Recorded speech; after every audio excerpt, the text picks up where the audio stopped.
No, but he is God. But God is every one of us. No, Shut up, he Khanek. is God. That's how the Holy Trinity works. Like, he is Son of God, but he is also God. It's fucking weird. Oh shit, I gotta pop out these cams. They're different. They're two different. Look it up, Will. Look it up, man. I didn't go to years Will's for really- fucking Sunday Yeah, school where be told that now God is Jesus. Yeah, but that's biased information. Jack read it in a textbook. That is true. And textbooks are very unbiased. Exactly. No, I learned this No, from Jack. priests, Jack bro. watched a YouTube video of an essay. No, I learned this from priests, bro. I learned this What from priest? What New Age? Loyola. He took The theology. Loyola The priest. I was priests forced of to take- Loyola. I was forced to take. Remember, I was like, man, religion would be way cooler if it was like it was an anime. When I was taking these classes, I was like, man, I wish I was learning, cooler shit. But this is what we learned about. in Where is religion our class. society going? Yeah. Religion would be much cooler if it was an anime. Dude, I want the church paladins and the fucking assassins. Like, come on. Imagine the Pope just like, all right, we gotta eliminate some fuckers. Like, let's go.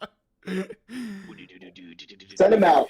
Send Alexander Anderson out. We Wait, got some fuckers. yeah, you You just want to filthy dial. Protestant whores. You just want to dial all of their beliefs up to 100% and then see and see an Yeah, animated version of it. dude, it would be so cool.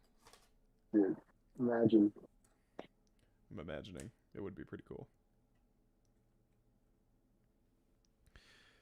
I don't see anything talking saying Jesus is God besides metaphorically.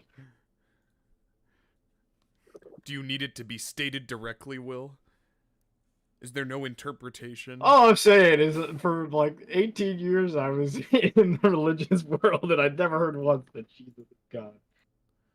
I know metaphorically he says him and God are one because they share the same like ideology and all that shit. But, that's metaphorical. They're not the same person. It's metaphorical. Because when Jesus is dying on the cross, he's fucking being like, God, why are you forsaking me? Why wouldn't he just be like, yo, why am I killing myself? Yeah, I know. That's why it's so funny. That's why it's a Christian meme. That's why the Christian memers love that one so much because it's like Christian God. memers. Sacrifices himself. Jack is just smoking some For his absolute own- gush. From himself. Some Some absolute gush. Jack doesn't do drugs, but man, you would think he is. This does something. He is fucking buffing it.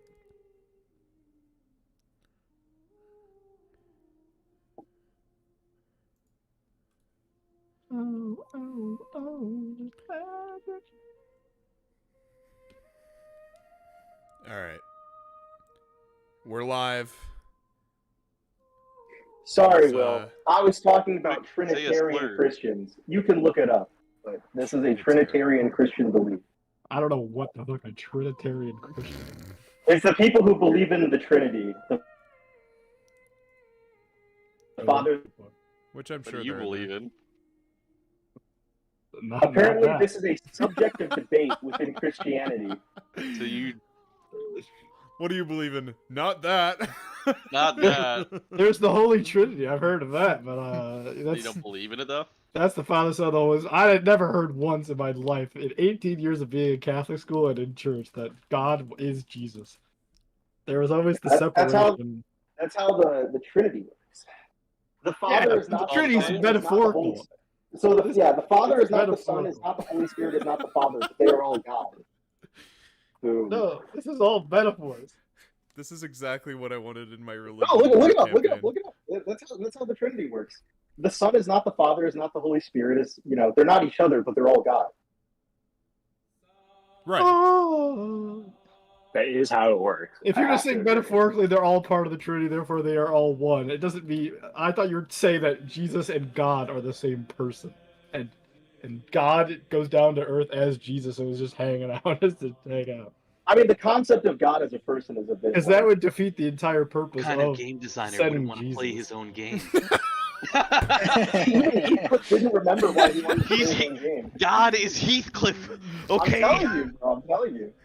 Who the fuck it's is all a Heathcliff? reference to Sword Art Online. Yeah, Will. See, you're pointing out the flaw in the logic, but now you see why people like to meme it because there is a flaw in the logic. That's what makes it funny. This isn't a thing. Look it up. It's a It kind of is a thing. Look it up. I will not be gaslit in believing that. No, I'm not gaslighting you. You can look it up. It's a thing. It's a You're thing. being indoctrinated It's a by thing. your years of Christian school. You can look it up. There's other Christian things. Oh my god. God. You believe your school of Christianity is the only one? You've been a trained soldier of your Christian sect, but you merely don't understand the other paladins of Christianity for their beliefs. They have different vows of holiness. All right, last time on Tragedy of War. Will wants to- Okay. Say the thing. Say the thing. Come on. This is session 39 of Tragedy of War. We'll do a recap. Yeah.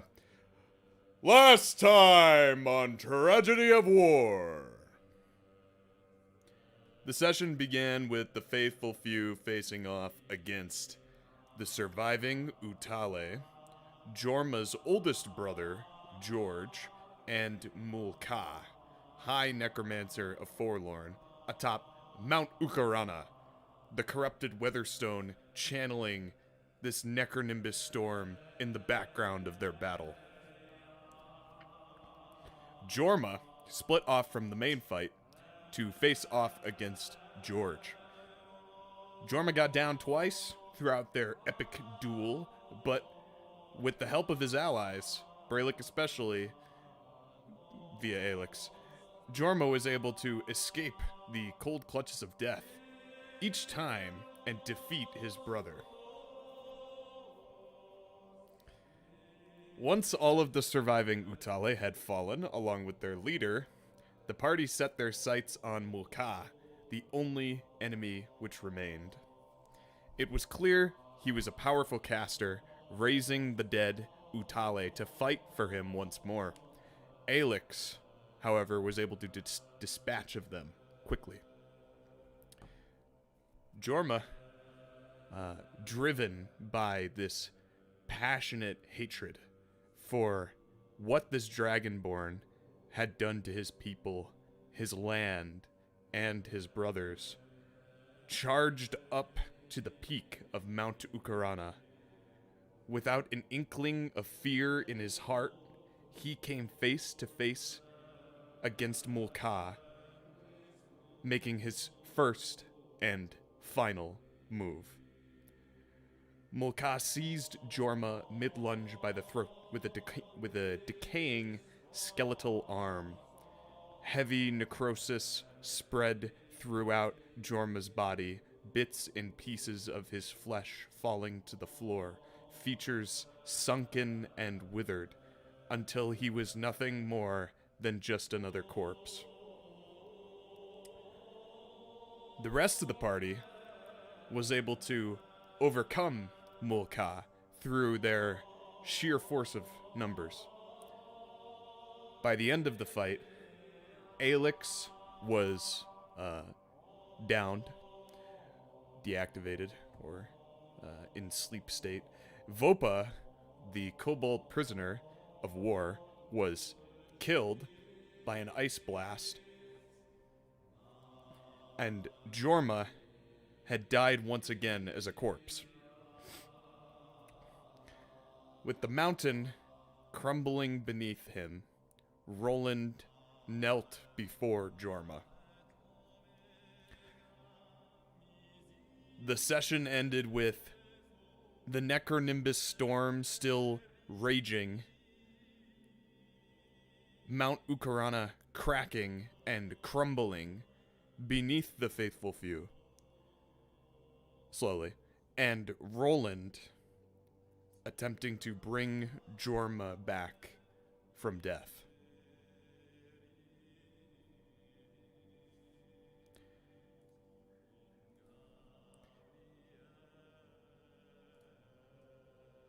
Let's scene swap, just for the sake of aesthetics. Preload.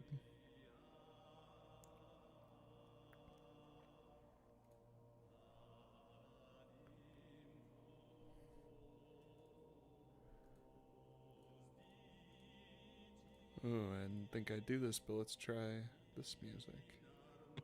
I didn't think I'd make it this far, but let's try this music. I never thought we'd get to this track. Let's hit it.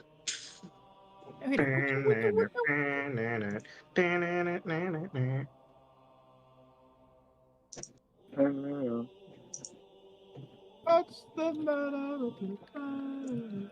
Harry, which map should I go on right now? You can't see all of them. God. All right, I'll go on the map of Rapture. Looks so divine. There's Mount Ucaran. Let's go. All right, we'll zoom in here since that's where, and we'll drag Jorma's token back in. Oh wait, isn't it still there?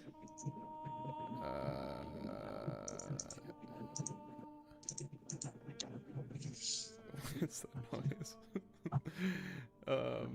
Not gonna lie, guys, as this campaign has gone on, our audio quality has diminished significantly. It's okay. Every week, everyone's mics get shittier and shittier. No, I'll be back. I'll be back at school next week. It'll be better. Trust. Oh, okay. Same. Where are you right now, Jag? I'm in at my parents' place in Cali. Sorry. California. Oh, right. Where are you in California, Jag? Disgusting. A bit at south of LA. Yeah. Oh, you're south of LA. Yeah, one of the near. Oh. Ew. Wonder how close we are right now. We're pretty close, Harry. 4-hour drive to where you are. Oh, really? Probably. You checked? Wait, how close are you to Vegas? I'm an hour away. Hour and a half. So maybe like probably 4 to 5 hours away from you. Yeah.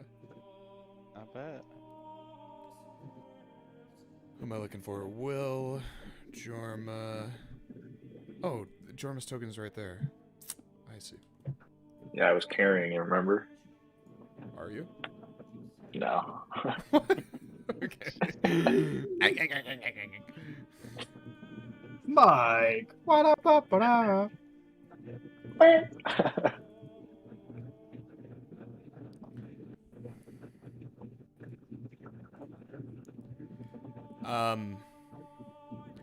Okay.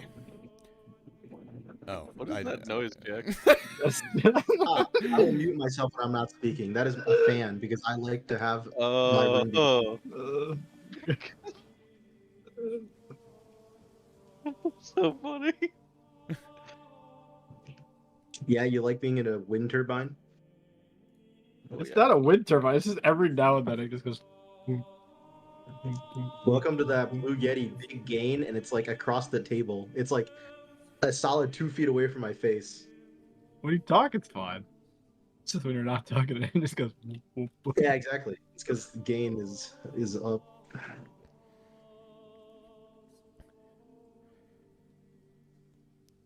So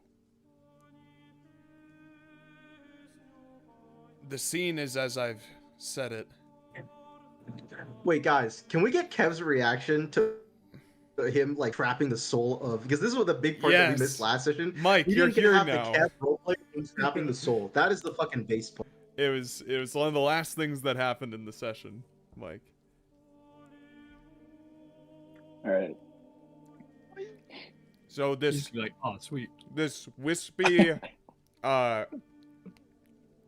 silver essence pops out of this dragonborn as he falls, and it seems like ethereal, like it's moving, or ephemeral. Anyway, it seems like it's moving of its own volition, and it's not just like some piece of magic. And you brandish your lantern.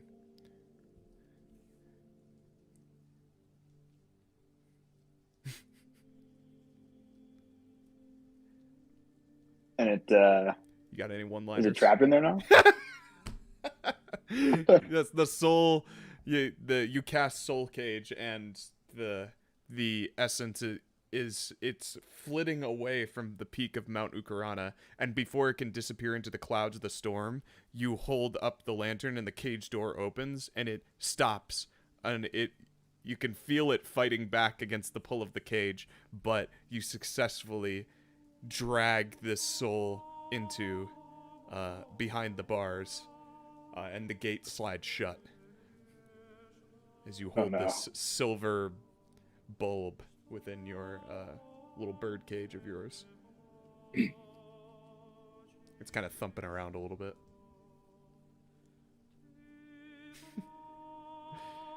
Wait, I'm sorry, my internet is like going crazy right now. Oh, no worries. So there's the situation is very hectic. In this moment, like maybe not even everyone realizes that Kev has done this yet because of the storm and the distractions with Jorma getting downed and Mulka, falling to the ground. There's a crack of thunder and a flash of light, and the monument beneath you, a large chunk of it breaks out off to the far side, far right of you, Rolland, past the Weatherstone. And you take necrotic damage? No, you're not near it, but it does, it sets you, like, as you kneel, it, like, helps you fall to your knees.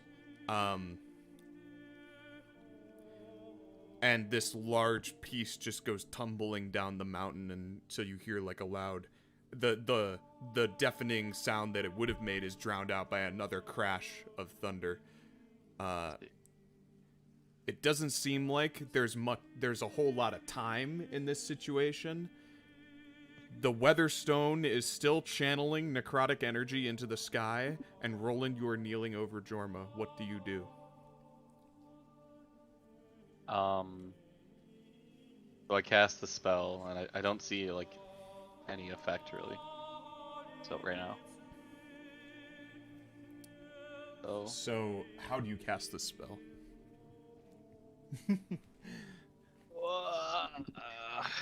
I said I believe you last made a session, religion check, yeah.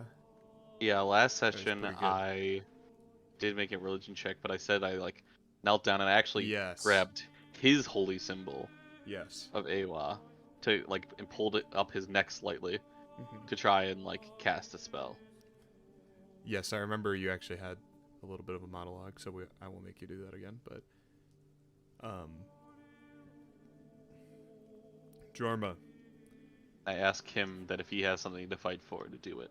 Yes. Make a D20 roll, Jorma. The DC is I believe 10. 10. Yep. Just 10. You hate to see it. So thank you, Rolland. Oh, where'd Jorma's body go? It's right here. Wait, so he's dead? I think it's under Alex. Oh, no, it's not. Oh, where'd he go? He was right He's there a just second dead. ago. Don't worry, I will revive It him. didn't work? Oh, he's not showing up on the stream, but he shows up on the. It just didn't work. This It's is a weird. DC of 10. Turtles. I was pretty bruised in Okay, battle, there he Ken. is. My Yeah, spirit cannot go on. Yeah, we'll say you're over here. Okay. So you hold this symbol and you ask this question, Rolland, and Jorma, somewhere in this void that you don't exist within, a voice calls to you, echoing throughout this place. And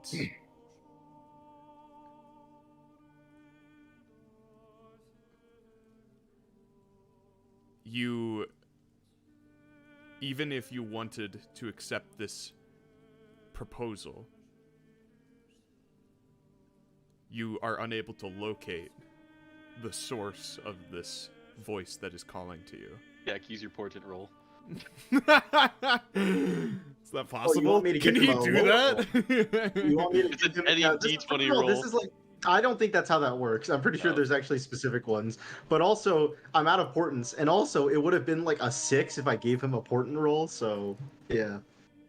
Better than This is 5. bullshit. How can it be a 50-50 coin flip? What is this bullshit? It's actually gets harder as you fail. Technically, you could try again, but the DC will be 12.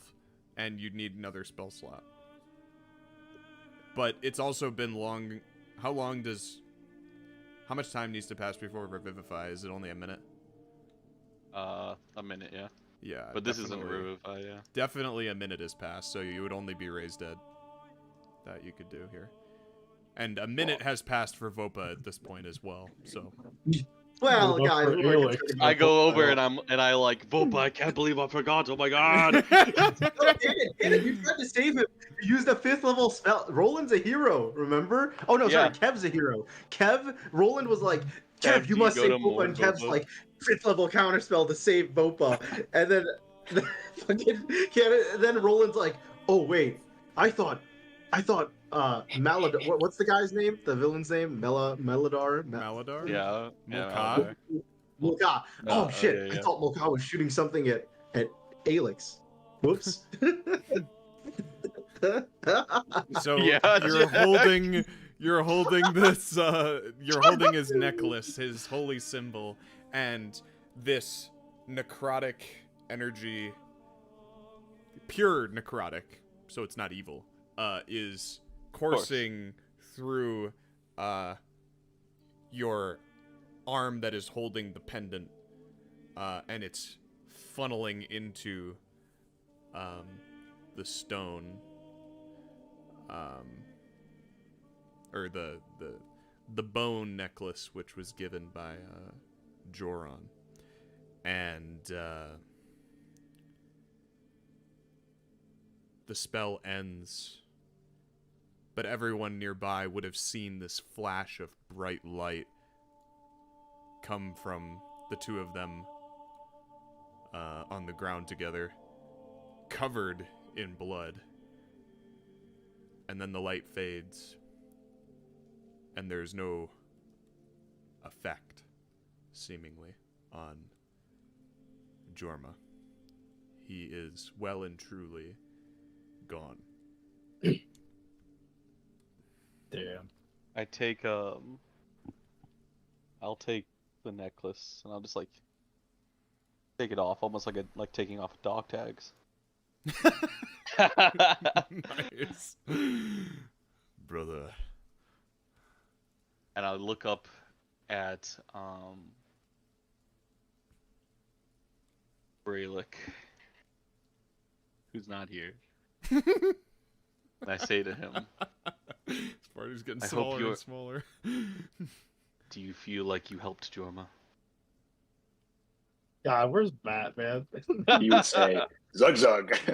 Okay, we'll say that he would, he retains he hears your question, Yeah. and he's unable to give a response. He kind of seems like he's gonna say something, but then he Brelikk in his mind. All right, so this is one of those bad writing moments. We see into Brelick's mind and we see his literal thoughts. Brelikk thinks, perhaps I was wrong the entire time.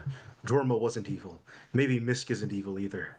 I should rethink the past or something. No, that he wouldn't think that. No, He just he thinks- undoes all of these. Maybe Misk was just a bad. Gar. Maybe Misk was just a bad influence on Shut Jorma. the fuck up, Mike. Is that a fucking Hearthstone thing? World of Warcraft. Ready to work? Anyways, I will walk over, and I'll look at Jorma's dead body. I suppose in the end, he really did need our help, but he did come around to appreciate it. An unfortunate end for someone so honorable. But this world does not respect honor. Best remember that for the future, right, Brelikk? I look over at Brelikk, and he's still in shock. And then I'll move over to Mulcahy's body, and I'll look over at Mulcahy's soul. Your soul is ours now, Mulcahy, and so are your secrets. And I will go and take Mulcahy's shit from his dead body. Yes, you do so. Your soul is mine. Roll investigation, por favor. That is so fucking funny. Dang, man, if it did take so long for it to pass, I could have removed. Wait, Lucky. I'll lucky this. Lucky, reroll. Dude, Lucky's Dude, Lucky is so shit. I never get Never. Never lucky, bro. Never lucky. Dude, what the fuck is this shit? I've never rolled Someone call Creparian. Dude, what the fuck is Lucky? Lucky Jerry is Crawford, get your ass in here. Dude, Lucky is my version of like Will tilting in solo queue. Will's like, why are my teammates always bad? For me, why the fuck are my lucky rolls always bad? The whole point is for me to not get bad rolls, but I get a bad roll. Yo, hello, D&D fucking server. Yo, Foundry, please, come on, man. We gotta fix something. The quantum roll, no, this is some bullshit, man. I took a feed for this. Never lucky. It would seem as though, as you attempt to will a favorable outcome, Khanek, none seems to arise as you search through Moka's person. However, there does appear to be, as you thumb through his very large robe, within one of the sleeves, there is a letter, or a folded sheet of paper, to which you unfold in the bloody rain, and it is a letter. Also, crumble, crumble, crumble. This thing is really coming down, and as the ground shakes another time, you are reminded of this weatherstone meters within you all, and it appears to be what is causing this storm. Khanek, you recall, well, everyone who is in Bedlam would recall that these things react to magic differently. Like, the elemental magics. Chill touch. Is there anything you would like? No, that's necrotic. Oh, thank you for reminding me. I foresaw that. Hey, does the anyone storm have gets a... worse. Well, it's rainy, and what counters water? Fire. Firebolt. You're gonna firebolt it? Yeah, I'll turn this land into a desert. It's already fucking dead, so who cares? True. The Utale Nation.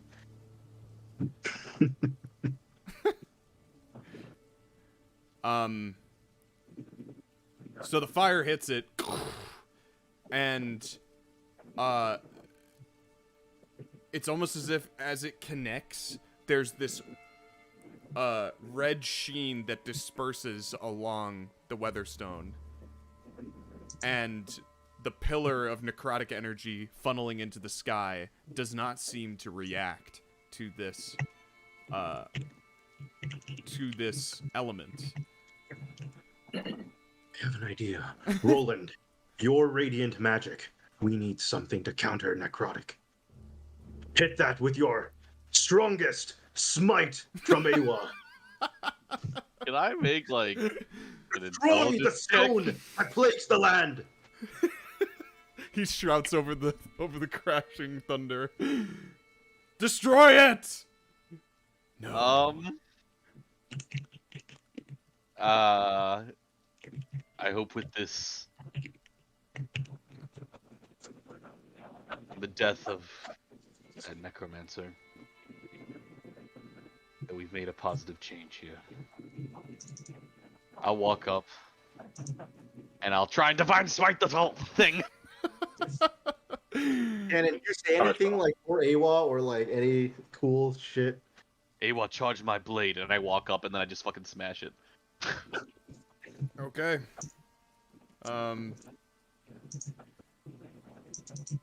Yeah, make an attack roll. Sure. It's got a pretty low AC. Would you describe this object as paralyzed? Yeah. Oh, so I would have an auto crit then. Auto crit. Well, technically, regular objects have I don't wanna miss AC, this but attack. yeah, you swing and well, roll for damage, I guess is what I want to say. Oh, okay, okay. Yeah, Well, so I'll very be good. using the Serpent's Fang, of course. Oh, of course. Wait, where did my token go? Oh, you moved? Did you move me up? I moved you to Jorma over here. Oh, to Jorma. Oh, I was at the wrong Goliath. yeah, My that's bad. a wrong deck. We're all dead Goliath, am I right? Oh, nature. Jesus. Uh, Oh, that's not Jorma. Whoopsies. He just tried to raise a random fucking Utali survivor. well, it's a crit anyways. Okay. Slash roll and a divine smite will pump a level 1, 2d. If it's necrotic, it'll do an extra d8. Critically hits Roll Jorma. 1d8. But then that'll double, so slash roll 3d8. All right. Yeah. Oh well, he's the closest one there, so. So, Rolland, Khanek beckons this order over the crashing thunder. Khanek must be nearby, right? Can you Yeah. pull him up to the altar with me? Yeah, sure. Thanks. Yeah. No, I firebolted it. No, so I'm no, not no, nearby. no, Well, he's No, right no, over. No, I was- Get I up was here, next to Jack. Mulcahy, looting Mulcahy, and then I Okay, firebolted yeah, the thing. yeah. Then you'd have to Yeah. be here. Yeah, Oh. yeah. So Positioning, Cannon. It's all about the positioning. Uh-huh. you do you two-hand your single sword, or you one-hand it? How do you do this? Two-handed. Oh, clear. Two-hand. You run up to this corrupted stone, stepping into the ritual circle, and you raise your sword over your head, and you slash into the stone, the magic of your blade cutting into it like butter, and it causes, and it gets like lodged, and then the stone begins to crack out from where you struck. And the red energy begins to flood out of this pillar. And Khanek, you watch him do this, and you see the red beam flicker.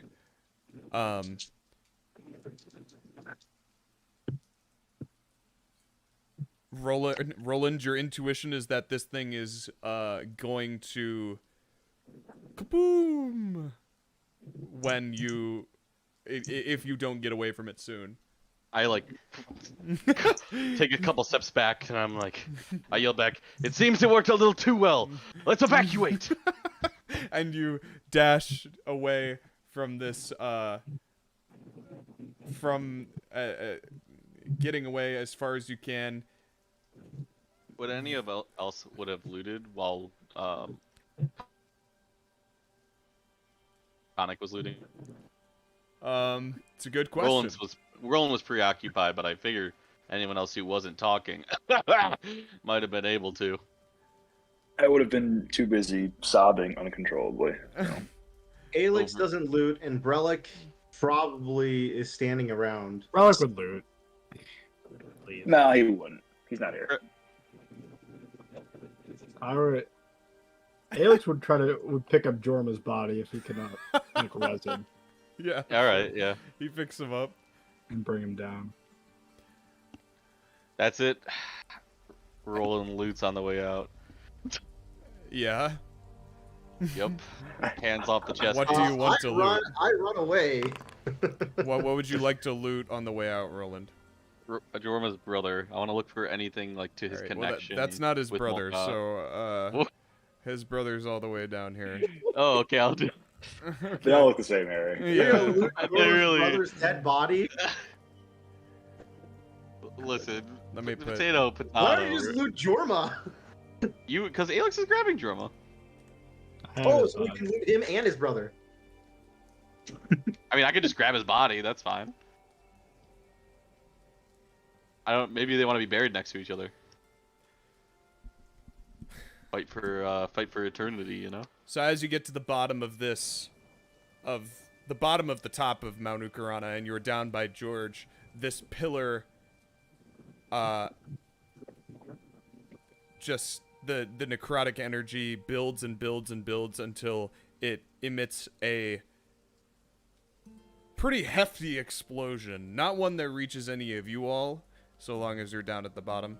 But it blows off any body that was not taken with, and launching debris and pieces of the pillar off in varying directions. Off the mountain, on the mountain. Some may be flying just over your head and tumbling down the rest of the sheer cliffs behind you. And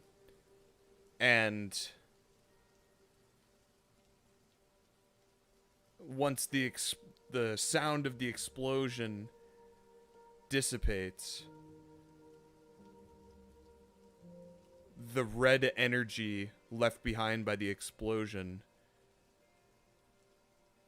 slowly fades. The column of necrotic energy that was once pillaring into the sky also dissipates. The rumbling of the sky fades, and the crumbling rocks come to a still. There's no more deafening thunder, no more lightning, no more bloody rain stinging your skin as the final drop hits the ground.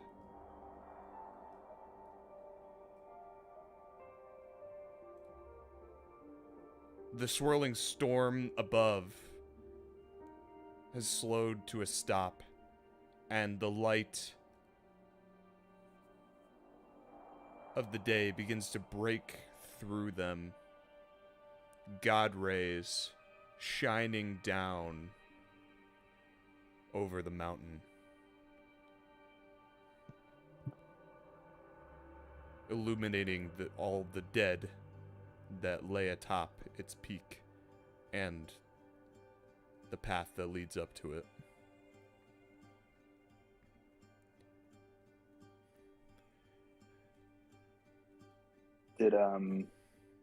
Did Mulka get exploded in our direction? Let's roll a d4. Well, okay, technically he's on the bottom. Explosion would launch him.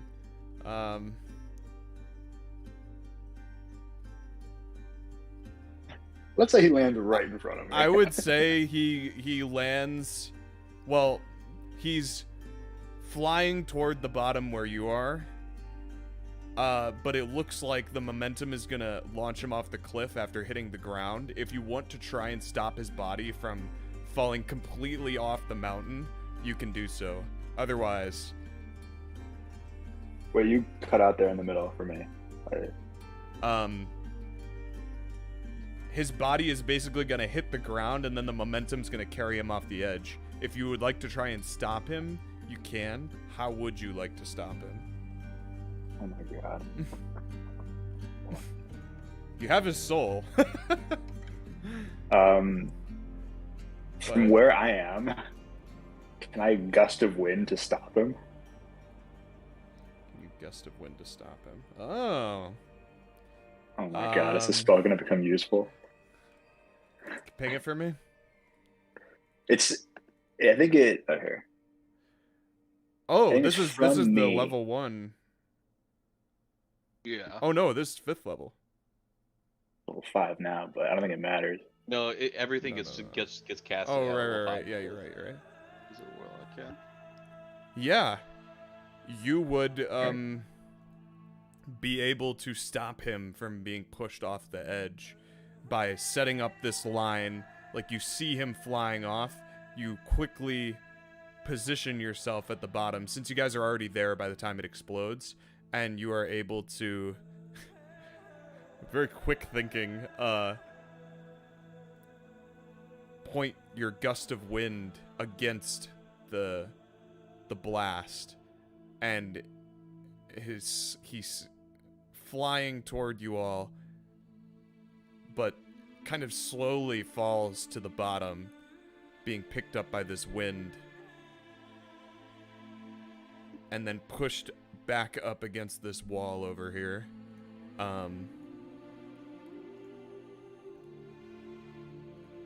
And he is dead, resting.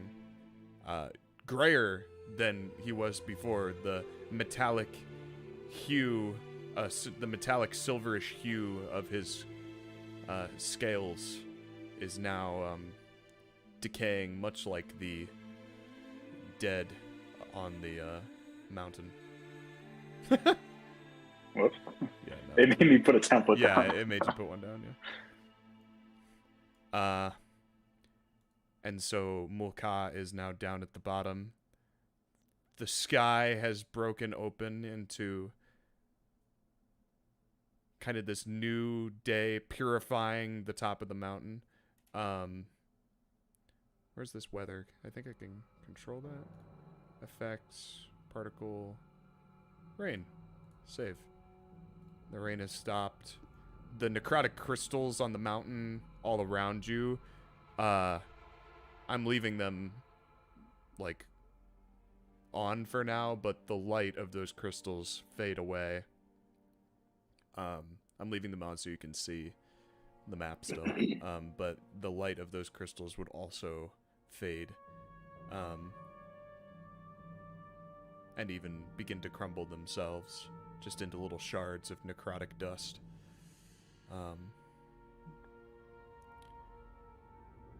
Right, at this point, I would then loot the body. Okay. Bringing Jorma down to Alex. Whoa. Whoa! Pretty good, Mike. Holy Actually, shit, use a what lucky a on roll. him. Maybe Pretty lucky is only important. meant to be used on other people, Jack.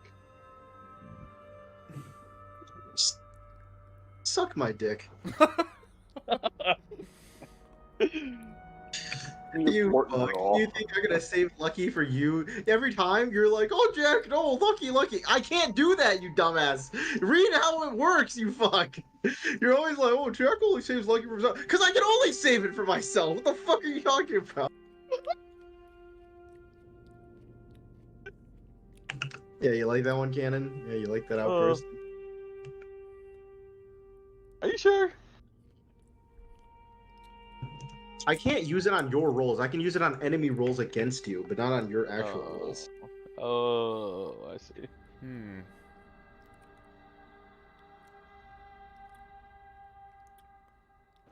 We got some Vader unhinged Jack rants though this session. You did, yeah. You're you're really in the Khanek mindset right now. So I guess I'll say a few things. He kind of tumbles to the ground near you, Kevin. You push him up against the wall, and you notice that there's a glint on his finger. Also, while he was flying, Khanek, could you make me a perception check? Sure. It spends. Let's see. Ah. The Foundry gods smile favorably upon you. Surely, I will require the knowledge of much things. So, I love much things. as he's flying to the bottom, and Kev begins looting him, you would have noticed that, like, you're not sure what it was exactly, but something fell out of Mulka's person while he was flying to the bottom. I go scramble over to whatever I think fell out because I grabbed the thing from his whatever the note he had. Yes, But yeah, you now have that note, yeah. find this additional thing that he has. Yeah. So, you climb this ladder, and then you climb this ladder, and the other ladder is destroyed, as is like basically the entire top level of this map where the Weatherstone is. I'm gonna move Mulka down here. And you see, laying in a puddle of blood from the rain, a black book. A book of high necromancy. I shall take The it. Necronomicon. It looks, based on what you know, very evil. And cursed, probably. I take it. Okay. You pick Curse up- me, God. I dare you. You pick up a black book. Um,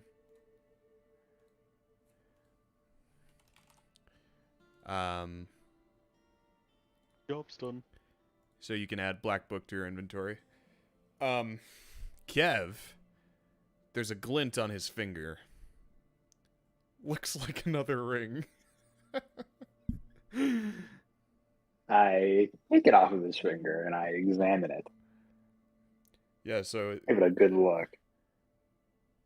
it has like a jade. Oh, jade's. It's jade, the right stone. Hang on. Green one. Jades are green, right? Yeah, they Yeah. are. They're not super clear though. Yeah.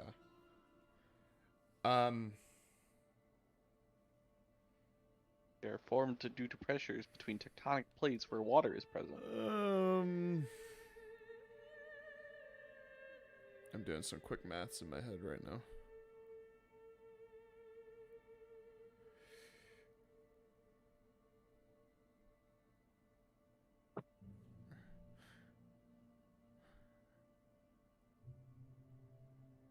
Yeah, that should be fine. Yeah, you find a green stone ring, jade.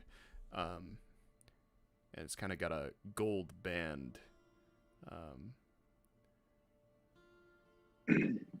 You take it, so you can add gold ring with green stone to your inventory. Okay. Can I see if it's magical?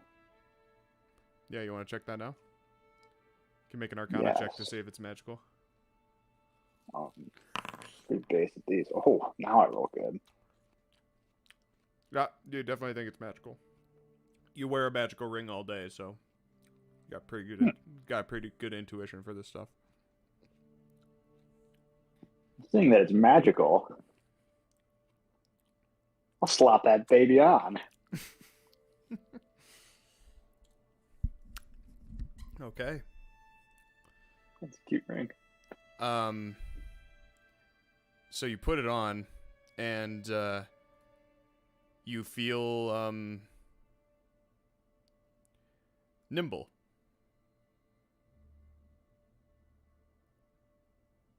Very cool. Unshackled, as it were. Oh, Um, do I have chains? no. Can I steal people's ultimates? No. No. Well, then in what sense is he unshackled? He is able to move very easily, even more so than before. Mike, you are slightly less shackled. Nice.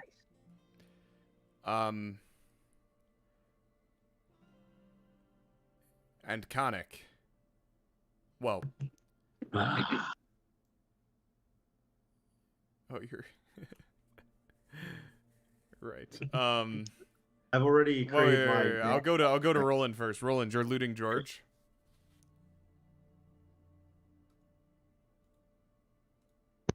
Yes. Okay. Sorry, my mic was unplugged. Yeah, no worries.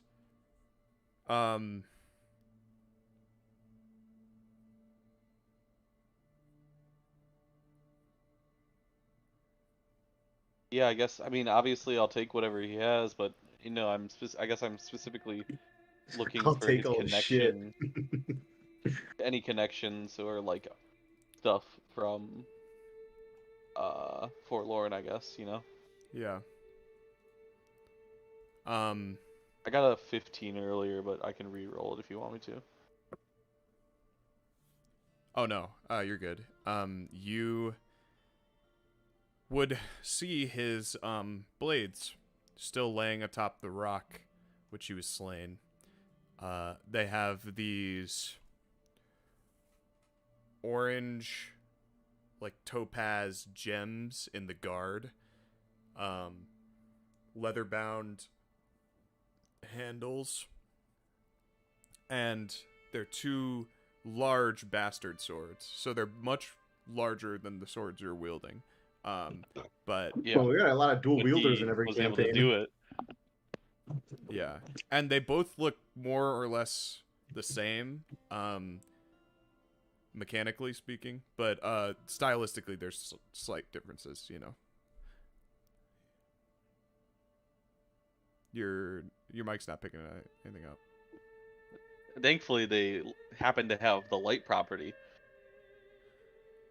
What do you mean? Keck W, Cannon. Keck W, Keck W, get kecked. Clearly, these dual-wield bastard swords No, are meant to no, they don't. That's not what I'm hearing. No. Why do you want the light property on these things? It allows you to hold them one-handed. Oh, light. Yeah. Oh yeah. Oh, You that's don't what you need mean. to have the Not light magic property if light, it's, yeah. if you have the feet. As long as they're not two-handed weapons, you're good. Oh yeah, you're right. If you have the feet, they just can't be two-handed. Yeah, you're right. Or heavy. Yeah, they don't need the light property. As long as they don't have the two-handed property, you're good. If you have the feet. Light is just a matter of if you can throw it, isn't it? Or is that finesse? No, that's Thrown. thrown. Light is that's so light is you can use like you can dual wield it without the feet. So Yeah, but Cannon has the feet, so it doesn't matter. I'll take the swords off him, but I'll still continue carrying George with us until we can get a lot of dual wielders in all the it. campaigns we're playing though. Yeah. If that's all right, Harry. Yeah. Also, yeah. So is that everything? Because I have nothing.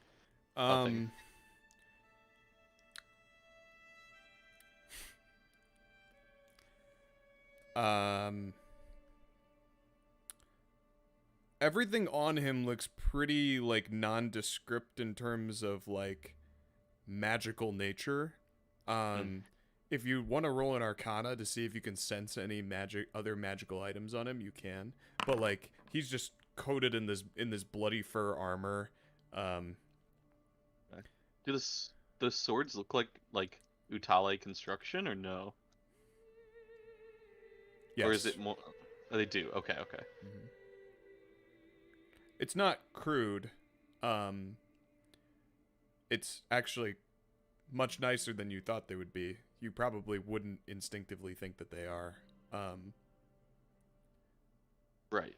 But it's very the peak of craftsmanship for the Utali people. Yes. As you stand over him with this Arcana check, sensing to see if you can find more magical items, your eyes are drawn to his belt. Oh yeah. Yeah. Giant's belt? Woo-wee! Do you undo his belt and take it off him? Cannon, I a guess giant's so. belt will give you plus 350 HP. I'm pogging currently.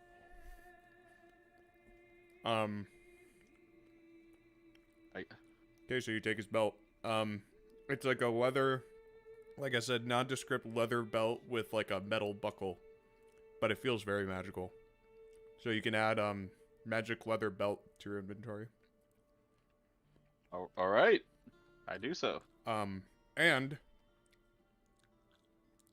no, actually, there's no and. Okay. I've decided against it. Secondly, No.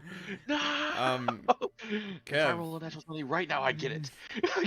Okay, sure. Oh shit. Come on. Quick, Jack, use it. I'm never helping you with my rolls, just out of principle.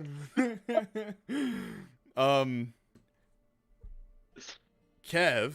I love D&D. Well, wait. Who else is here? Brelikk and Alex, and yeah, only Brelikk would loot, but we're just gonna say he doesn't because he's not here. Kev, you want to roll again for Brelikk since he's not here? Yeah! Kevin! Kev dog! It's Kevin time. Like I rolled myself. Yeah, you can roll as Kev, like to make up for Brelikk not being here to loot. Can I roll persuasion? Can I persuade the body to give No. me his stuff? Okay.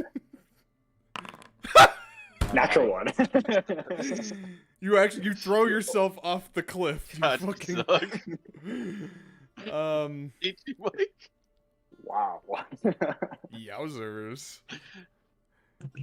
Yummers. Ooh.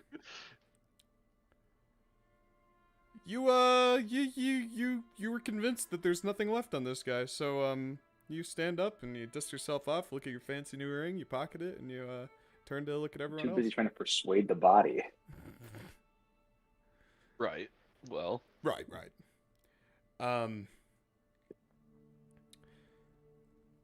So Alex is carrying Jorma as you all turn around after you're done looting. Alex looks pretty beat up.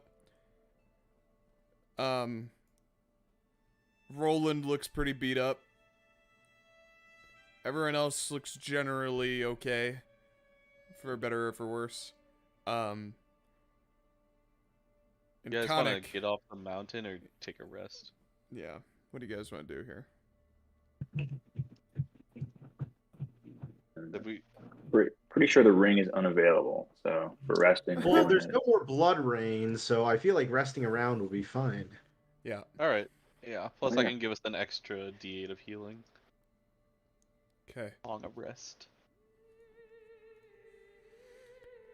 Yeah, you all, amidst the puddles of blood and cracked ground, an unstable, stable now, formerly unstable earth and corpses of Utale, find a place to camp. Is it a short rest or a long rest that you're doing? Would you say? Just short until we get back to camp, right, guys? Okay. Yeah, I would say so. Okay. Sure. So you all find a place to just kind of sit down and catch your breath after this very high stakes situation and losing a fellow party member. A lot to take in for sure. The death of a nation, symbolically speaking. You guys use hit dice, you'll heal for an extra.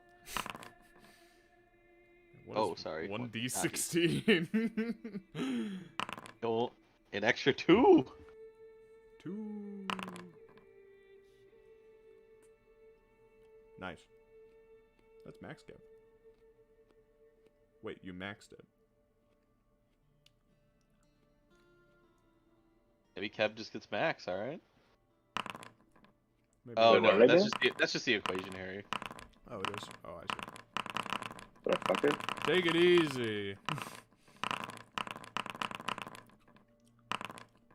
Is it 2 per die or just 2 total? What do you mean? Oh, 2 per die. See, man. 2 per What do you die. mean? Yeah. No, just 2 total. Oh, What? okay. That's fucking No way. balls. That's so Really? bad. This is a level 2 feature. Interesting. Very cool. Feel free to buff it, DM. No. All right. Oh, wait. What level are we again? 12. Oh, just kidding. Just kidding. You're Doesn't in the count. wrong campaign for this canon. Hold on. It's actually a D8. Silly me. You guys heal for 1 instead. So it's only 1. You can do the 2. Jesus Christ. Feel free to open it up. Look at Gannon just giggling in his chair. Yo, Cannon, where's your background? I feel like you should have selected the correct background for this. No, I'm in a different location. Yo, Cannon, you'd be a better background is if you used the Cannon sticker that David made as your background. Which one is that?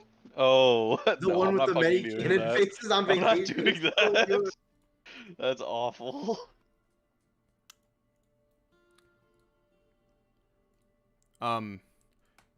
So is there any light activity that you guys each want to do during the short rest? I kind of like lay George down next to Jorma, and I look at Oh. you guys and I say,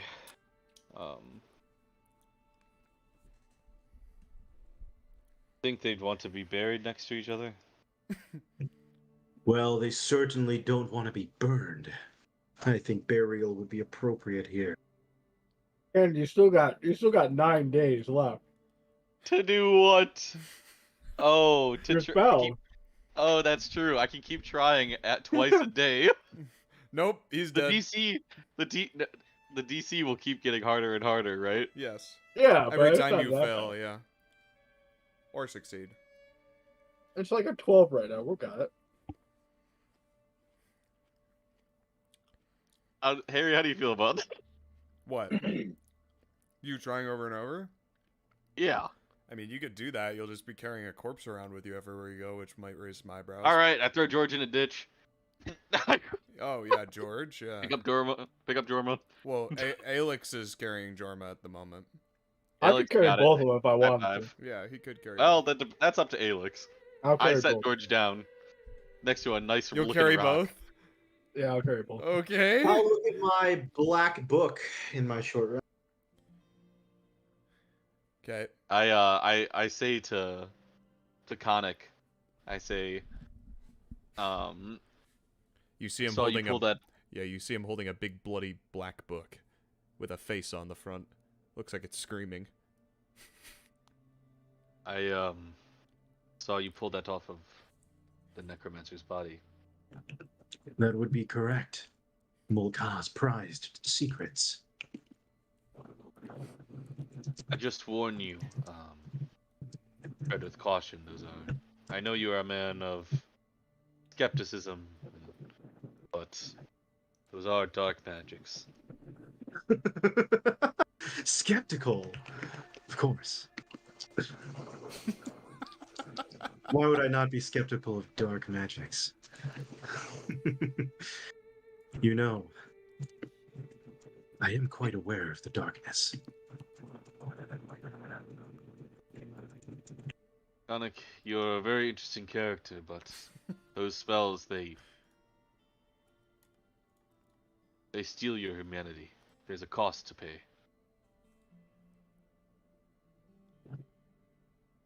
I have no interest casting spells of necromancers. I only want to study. What do you take me for? Some wannabe resurrectionist? Well,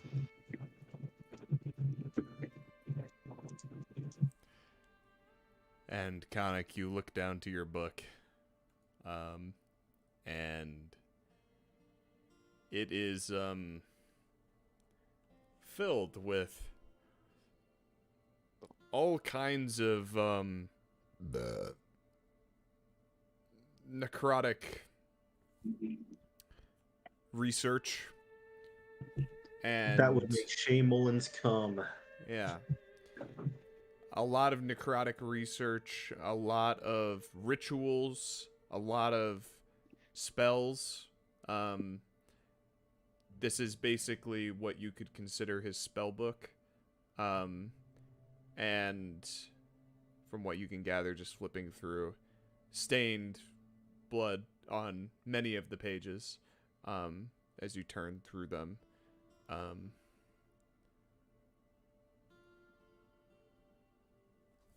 And if you want to make a history... Well, no, that's...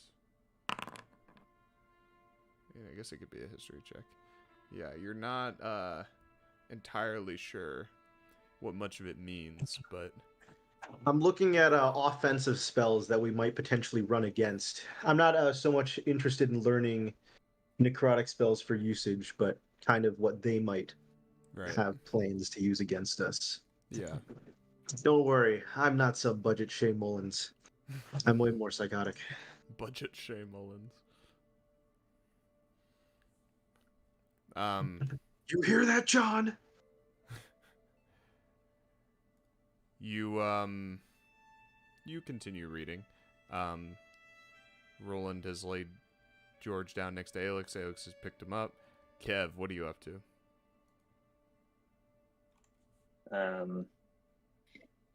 After they finish talking, I would go up to them and say,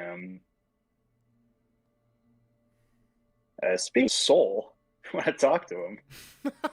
I hate you, Mike. Let's do this now. It is good that you took his soul, Kev. This necromancy type. It seemed he was quite confident in reviving in his fortress. And now, now he's You think? ours. Oh, I don't just think. I foresaw the possibility that he would elude us. But now we have eliminated him as a threat. Khanek, what are you? Get up, Why? man. What do you mean, Kev? Like under the mask. What kind of person are you? Just a normal human. I suppose no one cared until I put on the mask. I hate you. He's just a normal Okay. human, guys. Well, You want me to take it off and show you? It would be extremely no, painful. not really. For me, at least. For me too. I'm sure it would. I'm not a sight for eyes. Not after... not after all I've learned.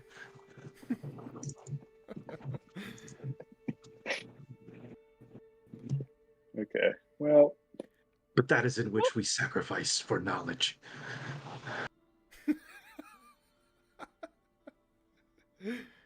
He sacrificed his body for his mind. okay. Well, if you got any questions, let me know. Yeah, how long does Soul Cage last again? 7 days? Let me look it up.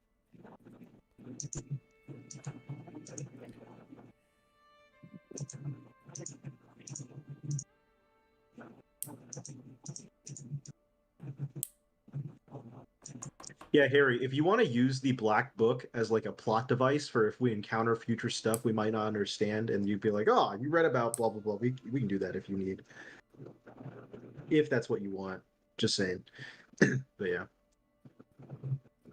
It's more of a mechanical thing. Okay. Yeah, I mean, just whatever you needed. Yeah.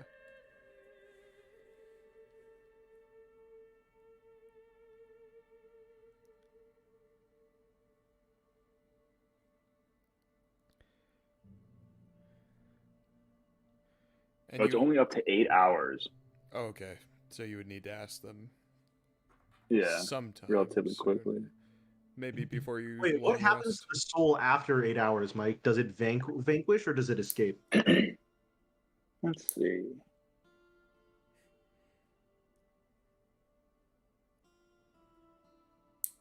It just says it's released. Oh, fuck. All right, we need to find a way to destroy his soul then, right now.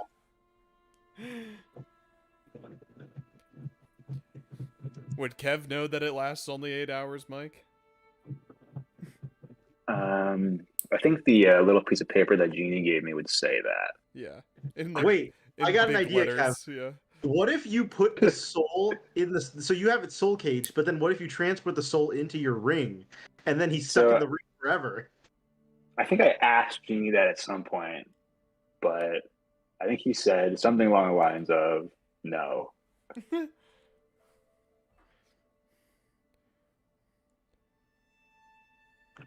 Your genie sucks. He didn't want the company, I think. What does your genie suck ass? God.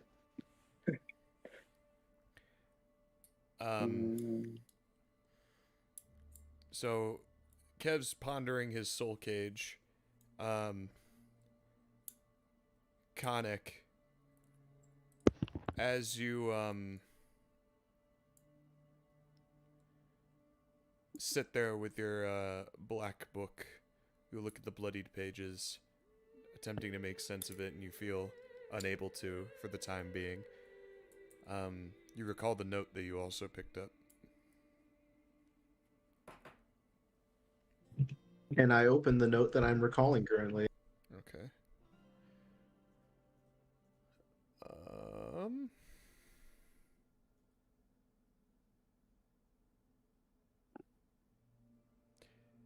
I should say this letter was in a envelope,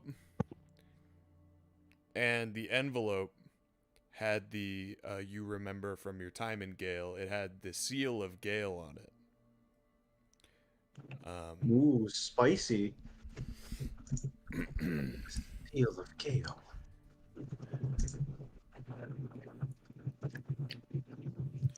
All right.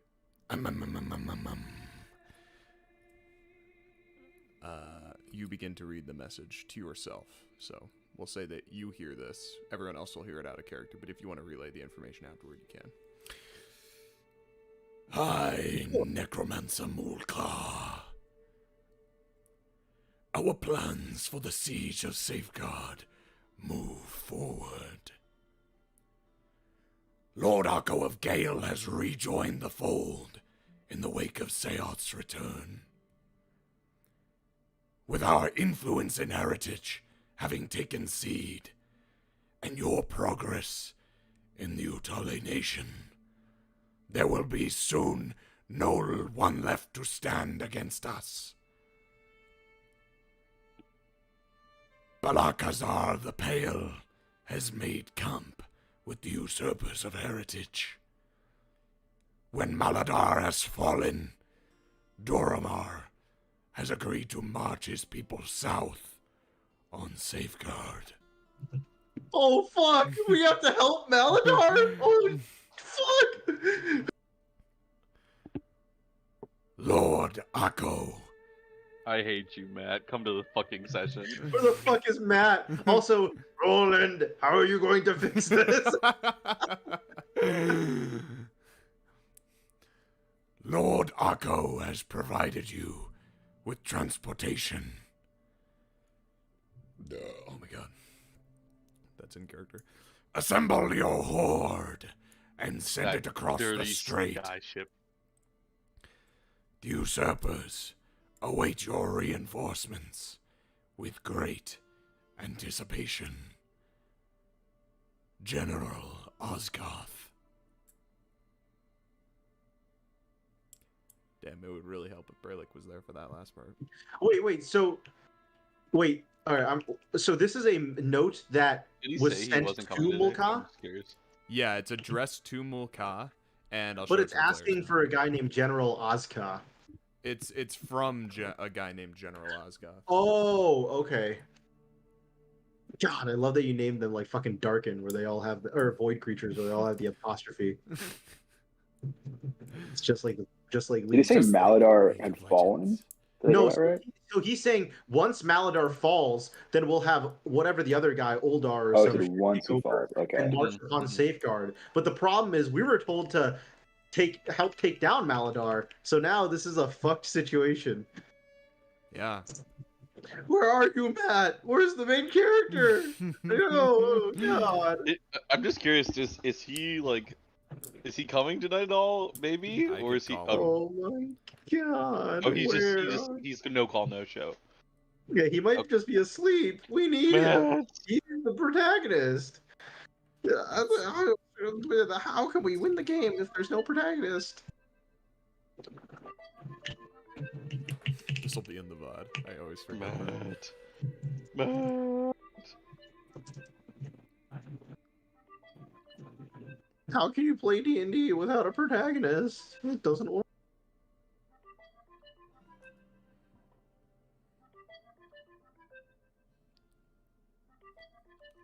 I swear I've gotten Matt's phone number before. He's just not in my fucking contacts for some reason.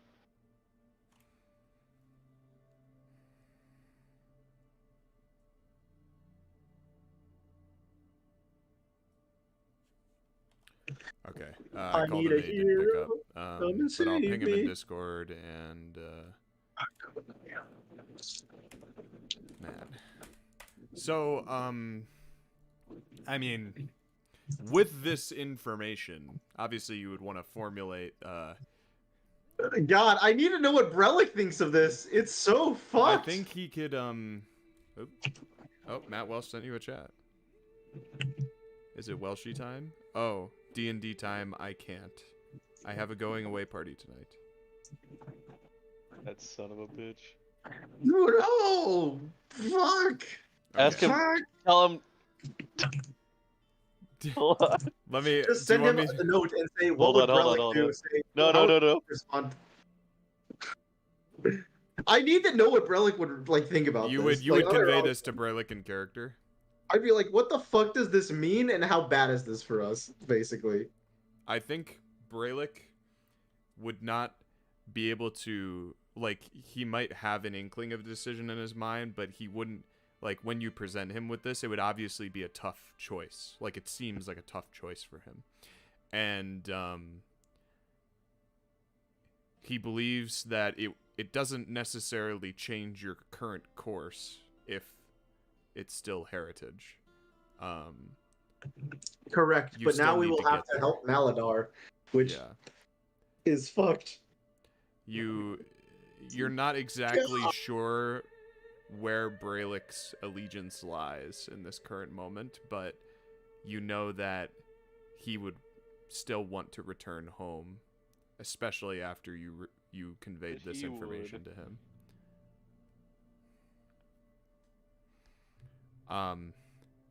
And at the end of the letter, Khanek, you see Lord Akko has provided us with transportation.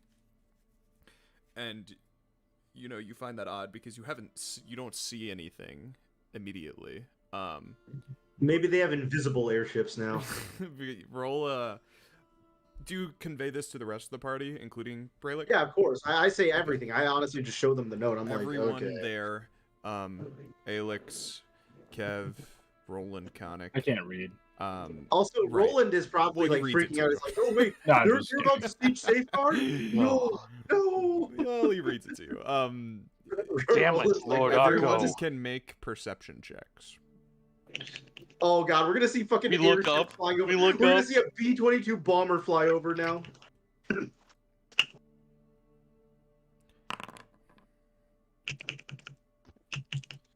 Oh god. All right. Oh, that's an image of my character. There it is. You guys look overhead and you see a B-22 bomber flying over under the radar. Yeah. So He just drops a nuke onto fucking a safeguard. Khanek The and necro nuke. Nimbus nuke. The Necro Nimbus nuke. The triple N bomb. Oh no. Ooh-wee, Okay. ooh-wee, ooh-wee. I'm about Ooh-wee. to do an epic gamer move. The Necro Nimbus nuke.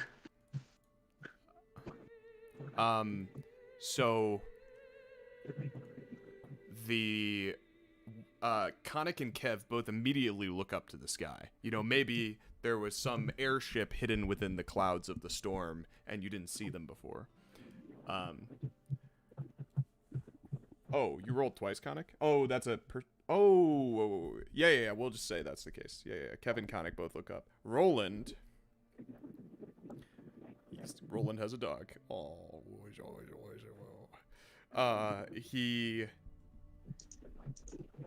Rolland, you look off the cliff. I can only see this going poorly.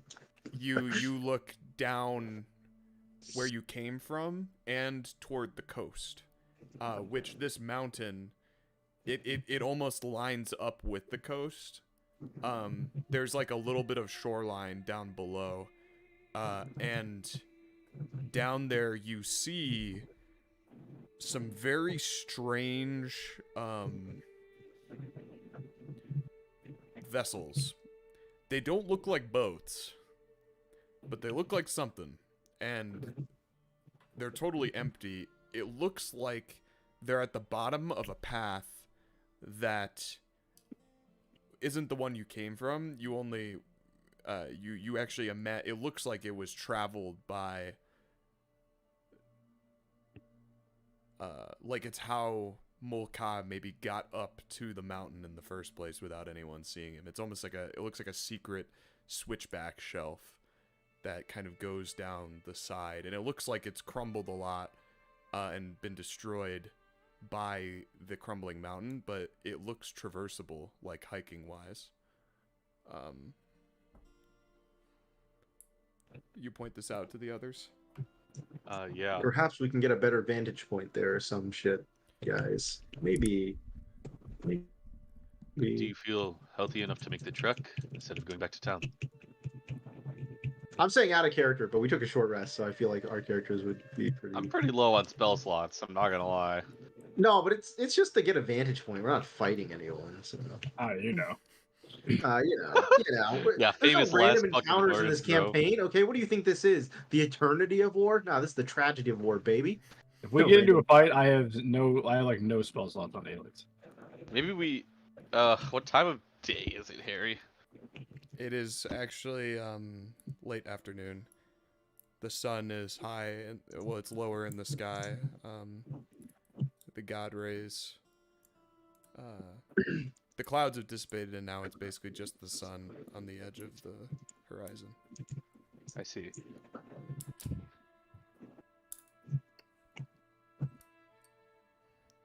What do you do? I don't want to lose daylight, but if we're doing this, we have to be very cautious. Sure, guys, let's be very cautious. We're a very stealthy party. So let's do this. Yeah, the 300-pound, the 1,000-pound warforged, walking with two dead bodies. Let's do this.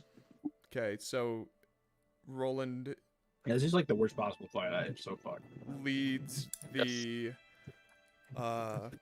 party down this side path through difficult terrain, boulders and kind of rock slides, not ones that come down toward you, but you know, like you have to slide down like some ramps, some steeper parts of the mountain, and then catch yourself from falling off.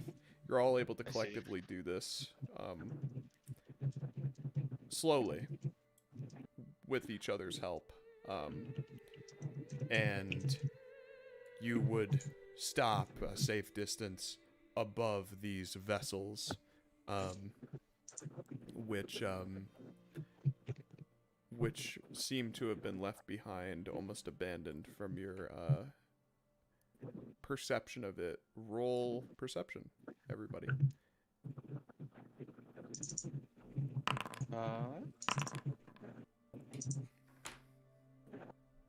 I was wrong. Can't see shit from this position, guys. Khanek's like, where'd the boats go? Understand. What do you not understand?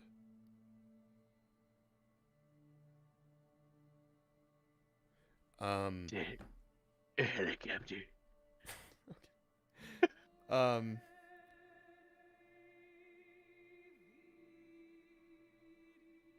So yeah, Rolland and Alex both. You look down and, well, say Khanek and Kev, you look down and you don't really have Where are any the way U-boats? to. Those German U-boats. You don't have any way to really verify if there's anything down there. In fact, Khanek maybe loses track of what he's looking for a bit. His mind kind of getting away from him. Alex and Rolland, you look down and after scanning the area, you're able to verify that there are no threats, as far as you can tell, down by these boats. So these vessels. They look seem like they uninhabited. were. Yeah, you can see. So there's no top on these things. Jack said German U-boats. They're Topless? they look like they are open top. They look like boats from the top down. But with your perception, Rolland, you're able to see that like there's a little bit of lift underneath them. Like almost like they're bobbing up and down, but you realize that they're not in the water. No boats. These are airships provided by Lord Akko. That flying rat. I could barely hear what you said. What'd you say?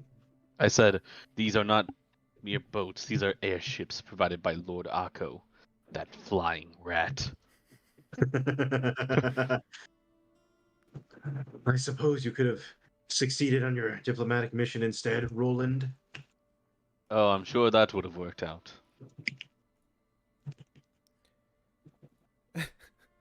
There was no swaying Lord Akko. I think by the time we had gotten there, he'd made up his mind. Well, that's true. I'm sure the historians won't look at that way.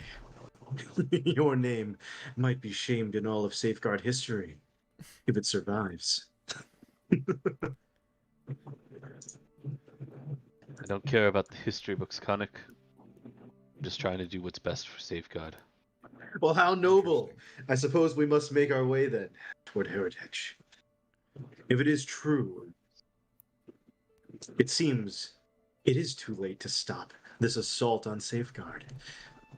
Except the one that may come from heritage. Perhaps if we don't fail our diplomacy there, we still have a chance to save your people. The ships seem unmanned currently. We could get closer if we want to. That's never been a problem for us in the past, I say sarcastically. /S. And you all continue getting closer without any issues. What? Really? No Yep. way. Keeping, Okay. well, I mean, you're descending the mountain without any issues. And you're basically at the bottom of the mountain, but as far away from the shoreline as you can be as you reach the bottom of what were the switchbacks. You're down on this coastline, and you see what Rolland was describing before. And Rolland, now that you have a closer visual of it, these ships, these airships, quote unquote, look like they're hovering just off the ground. But they look like boats almost. Just like large,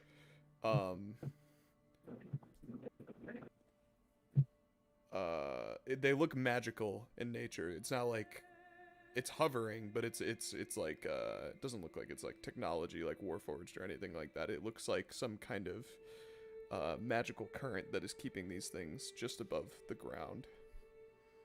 All right. But coming from the ships, not from like the ground or something, right? Yeah, looks like it's coming from the ships. And they look like passenger ships.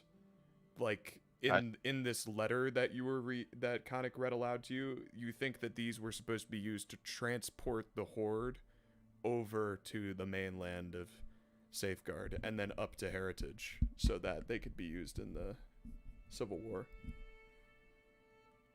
Good thing we came here. Yeah. Rolland says to himself.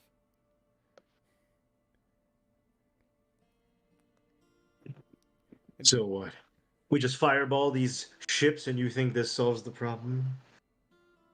Do you think we can get closer without anyone seeing us, Rolland? Well, it depends. Can any of us fly an airship?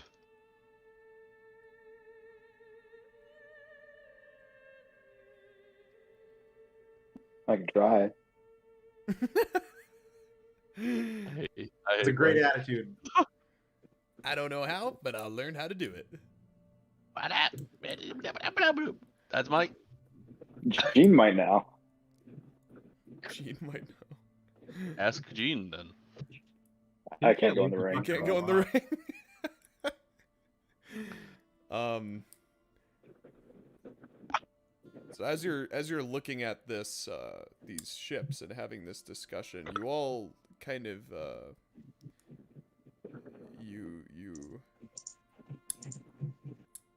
you all realize that you haven't really formulated a way to get back to back across the water. And conveniently these ships seem to be an answer. Guys, I think he wants us to go to the ship. All right. Well, Despite The the risks gods We have need- told. that might go with it. something. We need a way home, anyways. Let's try and man these things over across the way. Should be able to stay close to the ground and not crash them, at least.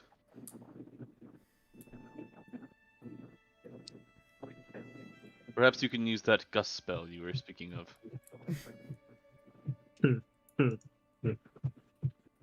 All right, guys, let's get on some ships. Yeah. All right, Harry. We try and All right, Harry, we cautiously go in the move these water. boats So And we get wet. or ships. yeah, you are all actually able to fit on just one of them. It looks like there's two, but you're all able to fit on one. And surprisingly, like the ship only dips slightly as you step on, but it like adjusts how much air Is this like a Star Wars land hoverboard is that they able used to- to get the droid in episode 1? That's a good that'll do. analogy. Yeah. Even as Alix steps on, like you notice that the boat or the ship dips heavily, but it kind of readjusts the amount of wind you can hear is like, you know, really picking up in order to keep weight of this keep this craft hovering. And the weight of your bodies even like push it forward a little bit so that it begins hovering toward the water. And as it makes it out to the water, it's like spraying, you know, water all out to the sides. As it just kind of bobs slowly up and down, hovering just over it. And there looks to be some kind of control mechanism at the front. If anyone wants to try and take a crack at it, you can roll a water vehicles check. What? How the fuck do I roll that? Yeah, I'm good, fam. Just roll. I'm pretty sure it's. Yeah, it's. If you don't have it, it's just a D20. I'm pretty sure. And if you have there has to be a base proficiency- stat associated. Yeah. It's a tool check for sea vehicles, which is what it is. We'll say as a base, it's a wisdom. Probably charisma. Charisma? We'll say at a base, it's a wisdom check. Survival. Well, what is survival? Wisdom? Wisdom. Yeah. Survival is wisdom, yeah. Alright, I'll take survival. Boom!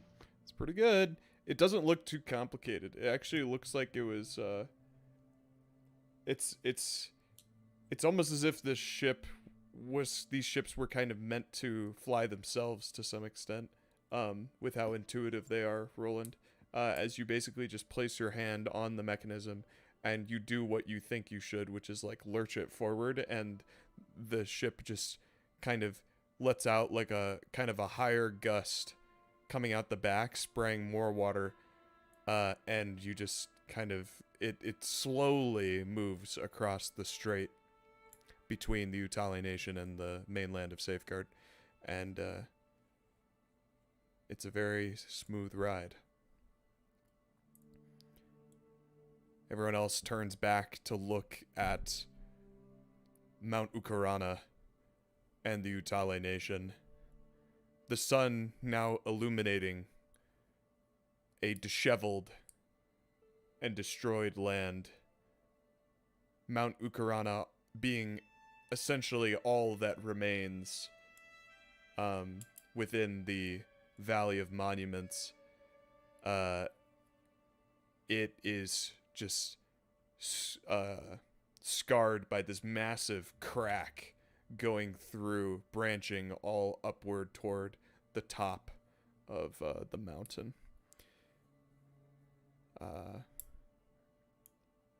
Just another scar from the everlasting conflict.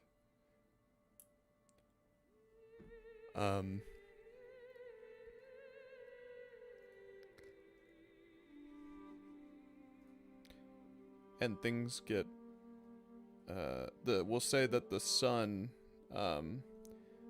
in the sky begins to set as you cross this strait, Rolland. The wind The I- slight sea breeze blowing through your magnificent locks. Wait, we only took one of the ships, right? Yeah. Did I just light a torch and throw it onto the other? As we Yeah, leave? absolutely, you could. All right, cool. Kind of. And it takes a second. Well. Huh. It takes a second. You see the fire burning, and you swear you could see it expand for a moment, and then it doesn't. Doesn't.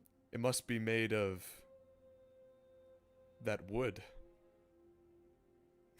The wood? The Fire-resistant wood? I forget what I called it.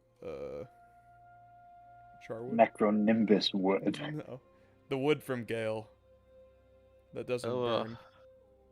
The tree. Doesn't burn. As we make our way, I would ask the group again. So, you guys got any questions? He kind of jingles the cage around. Yeah. Khanek, I know you're bursting at the seams to get a question in. I think we It's been should a long day. think carefully. I agree. This requires more thought and a clear mind. How long has it been since the fight, Henry? It's been about 2 hours. Okay, we got time. Okay. Yeah. Harry, these aren't like blimp airships, right? No. Yeah, it doesn't look These like are there's land anything. spears. Doesn't look like there's anything over them. I'm like, yeah. I was like, I could pop the balloon. Fuck.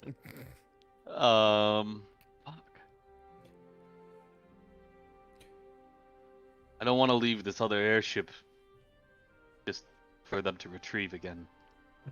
Yeah, any of you have a suggestion? Dispel magic the other airship. Could do that. See if it works. I make the attempt. Might Yeah. work. Might That's work. badass. If it does work, it's badass. Do you have access to that? Yes. Ritual. I do not have any third level spells. I would have to use my last fourth level spell for this, boys. I mean, Just theoretically, saying. we're gonna go or long rest now. Theoretically. Yeah, theoretically. Alright, fine, I'll do it. I'll dispel magic at fourth level. Video game in a video game in a video game. It says I must target first, but I have this, so I'll just remove a fourth level spell slot. There we go. Alright, I'm basically out of spells, boys. That's all. Okay. I did not realize this spell was a third level. Holy fuck. That is a lot. So Khanek channels some arcane what do you call it? Something akin to a Energy. counter spell, similarly, but the incantation takes hold of the boat and the ship, and it slowly just thuds onto the shoreline of the Utale Nation as you drift away from it. And you are bound for the mainland. All right.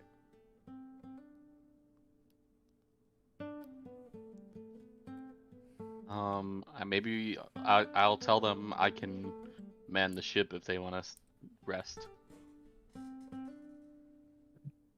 Time to rest. You get the feeling that it won't take the whole time. Like, you'll probably get there like a fourth of the way into your rest.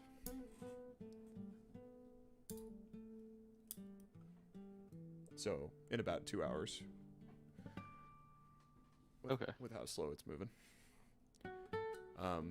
So, you all are doing that on the boat for 2 hours. Decide what you're doing. during that time, during their downtime, I'm gonna use the bathroom. I'll just drive. Yeah. I'm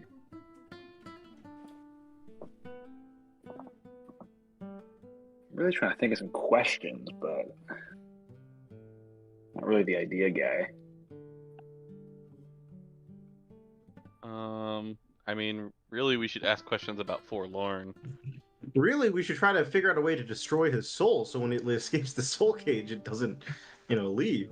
What if we just ask him, how do we destroy your yeah. soul? Yeah, No, that's not gonna work. I mean, that Why might not? be a lot for us to handle if we're gonna deal with like an invasion.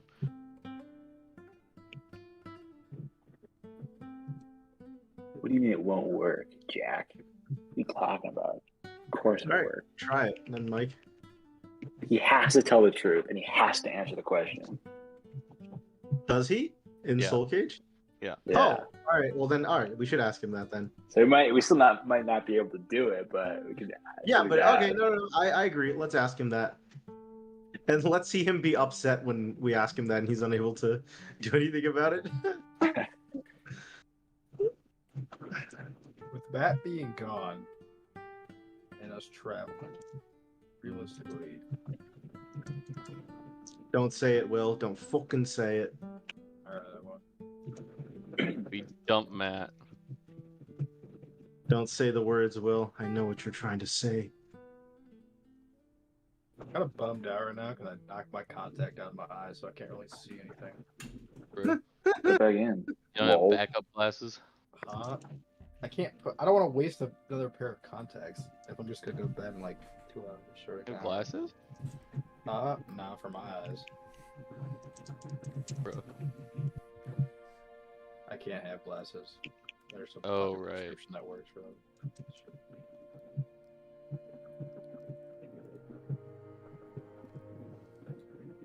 Harry, we have a question. Oh, okay. Oh, are you Ask- sure? Ask away.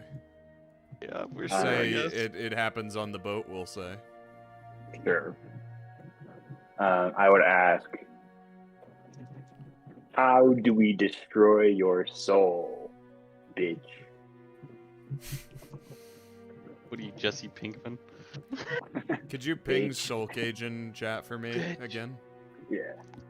I don't know. No, but can't do it 'cause I don't have a fucking spell slot. God. I just Just give yourself one. Let me see if I can ping it. How do we destroy your soul, bitch? Oh, cool.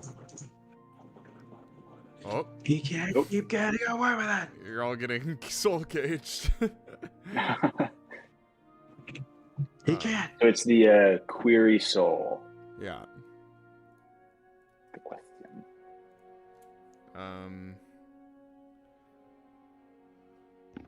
Spell snatches the soul of humanoid as it dies. Query soul. You ask a soul a question and receive a brief telepathic answer, which you can understand regardless of the language. Okay, ignore that. The prophet. The soul knows only what it knew in life, but it must answer you truthfully and to the best of its ability. The answer is no more than a sentence or two, and might be cryptic. And you ask him, how do we destroy your soul, bitch?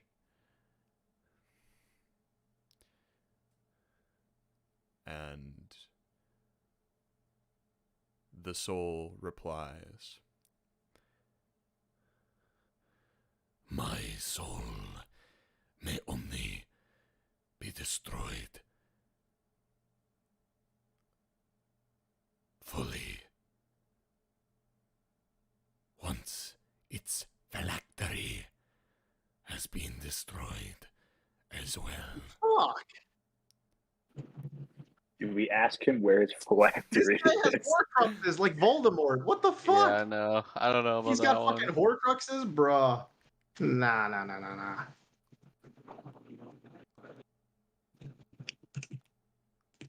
Okay.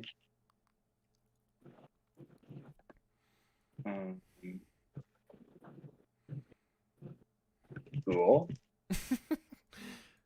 I'm assuming that his phylactery is back in Forlorn. I don't think it's worth another question. Like, we have a lot of Why other does stuff he to have worry about. Horcrux like Voldemort? God Because he's a damn it. necromancer and probably God. God. John's parting gift for the campaign. God. Why? Fucking necromancers. Are there any God. like locations that we would maybe want to see? Oh, like we can scry using his known. Yeah. Maybe like who is the weak point in who is the secret agent in fucking what is it called? No, What do you what guys Heritage. know about We're going to Heritage. We should try to find out who the secret agents in Heritage are. Right. Go for it. I think that's a good question. Because we're going to Heritage. Do you say that in character? I'll say something in the way you guys can imagine how I would say it in character. Use your imagination. Roll Khanek, roll insight into this idea of Khaneks. Anyone else can as well. Sure. Insight. Harry's going to be like, "This is a bad idea. Don't do that." You won't learn shit. Kev, from what you know about what Khanek is talking about, these agents, like, just on a surface level, like, you thought that those guys were agents of Bedlam. Like, you don't really know why the Dragonborn would know information regarding that. They could be working together. That's an idea you hadn't thought of before, but you don't know, like, on a surface level, like, why that would be the case.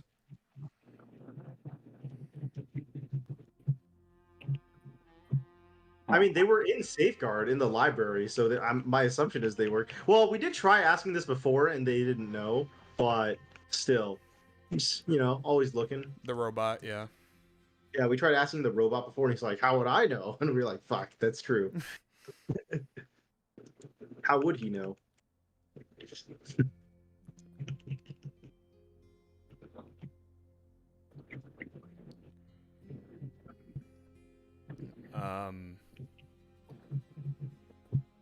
Okay. I still have I think after this trip, I should have 4 hours still on the spell, so we can keep thinking.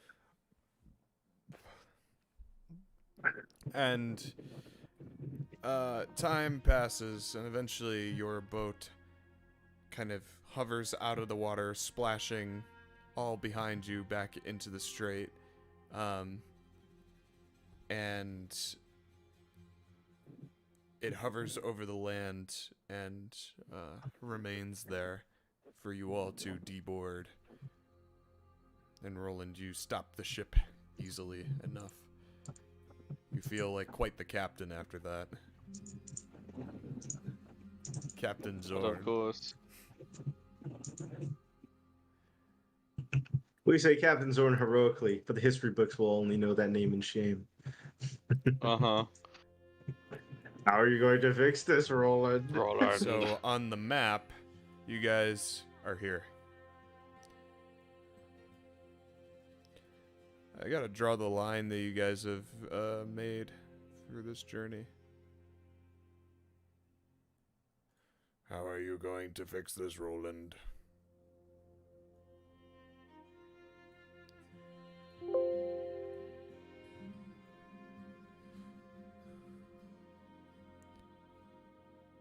This was a set. Oh, why is that a white line? I guess we could use white line.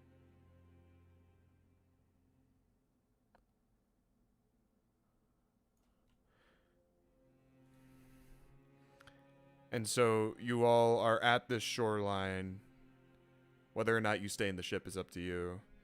But seems like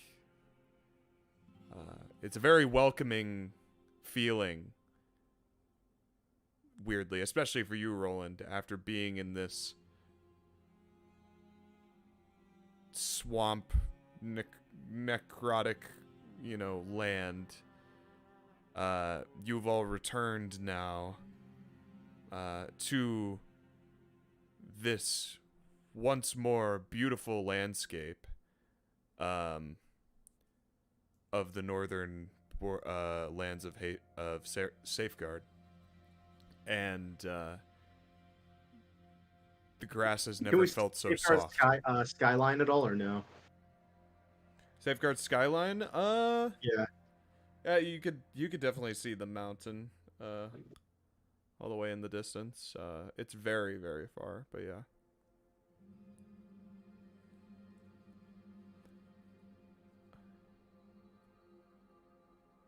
Alright then. Yeah, I mean we touched down. I don't know if I have to. The ships just kind of stay. I don't need to tie them off. It doesn't necessarily look like it'll stay, but you could tie it off, yeah, if you felt like it was necessary. I'm sure there's a rope or something to tie it off. Yeah. Yeah. Do you have a rope, Roland? I have 50 Roland, I feet think of you're out of rope. but I think you're out of rope after some. I would endeavors hope you've done. that ships come with rope, Harry. It didn't. No, it's a it was floating not ship. tied down. It's a There floating are ship, no yeah. ropes. All right, I have 50 feet of hempen rope. It was a vessel meant for transporting undead. Okay, fair enough. There was basically nothing on board. Fair enough.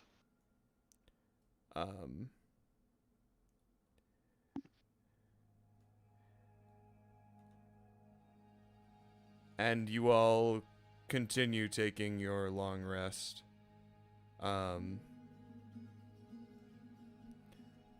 The light activity of deboarding and just falling back asleep is not anything strenuous enough to break, the continuity of the rest.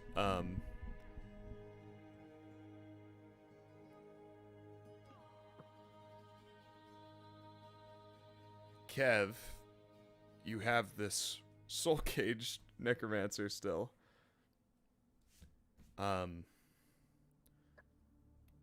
What other questions? Like you said, you have about 4 hours left before this spell wears off. So I can like scry places that he's seen. Mm-hmm.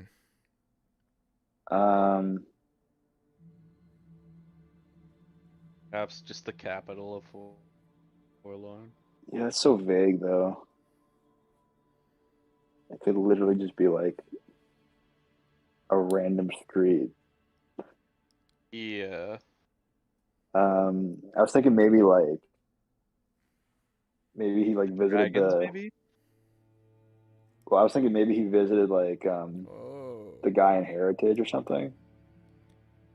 Yeah. Could be. But it has to be like a place. Like I don't think it's like a name. Yeah. Which is like such a bummer. Because you can scry on people specifically. You can Well, like with scry's the spell, but I don't know spell if you can do it with this, yeah. specifically says you can name a place the humanoid saw. But like we don't really know places. I mean, we can just say is this all in something he character? would know. Yeah. I mean, I'll assume this Yeah, is in character, but yeah. Just for me to we know. can just say like, show us, where they are reviving the dragons, and he would know what that place is. You know what I mean? Like, we don't have to know its exact location. When you talk about places, we will say that Brelikk mentioned that he mentions once again that he met Mulka before with the previous faithful few. And Wait, that was Mulka? that was Mulka. I thought they met like another guy. No, it's the same The guy in the cave? No. Cave. Oh. Yeah, like in the burial site. It was Isn't in that the- what you're talking It about? was in the burial site, yeah. Yeah, that was Mulka? That was Mulka, yeah. What the Oh my fuck? god. I didn't even know that. What? Brelikk would have for sure recognized him. Unfortunately, Matt was not here for most of that. Any of it. Yeah. Oh my god. I didn't know that. Ah.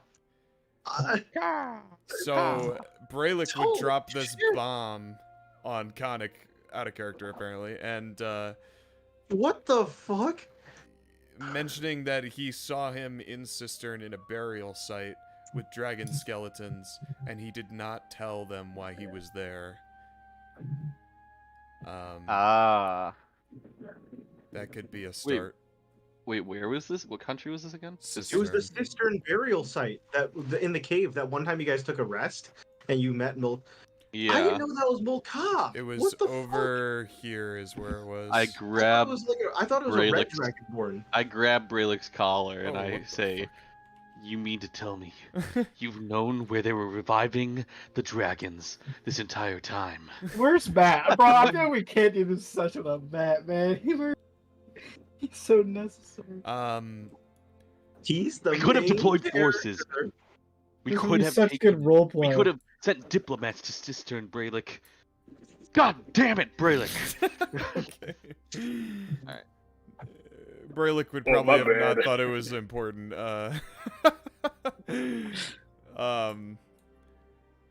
But yeah, this news. I love role playing, Matt. I love Like- role playing without Matt here. Like, you guys wouldn't necessarily. I mean, from Brelick's perspective, it was hard to know that it was important until after this moment, you know? Rolland is upset and doesn't care. Yeah.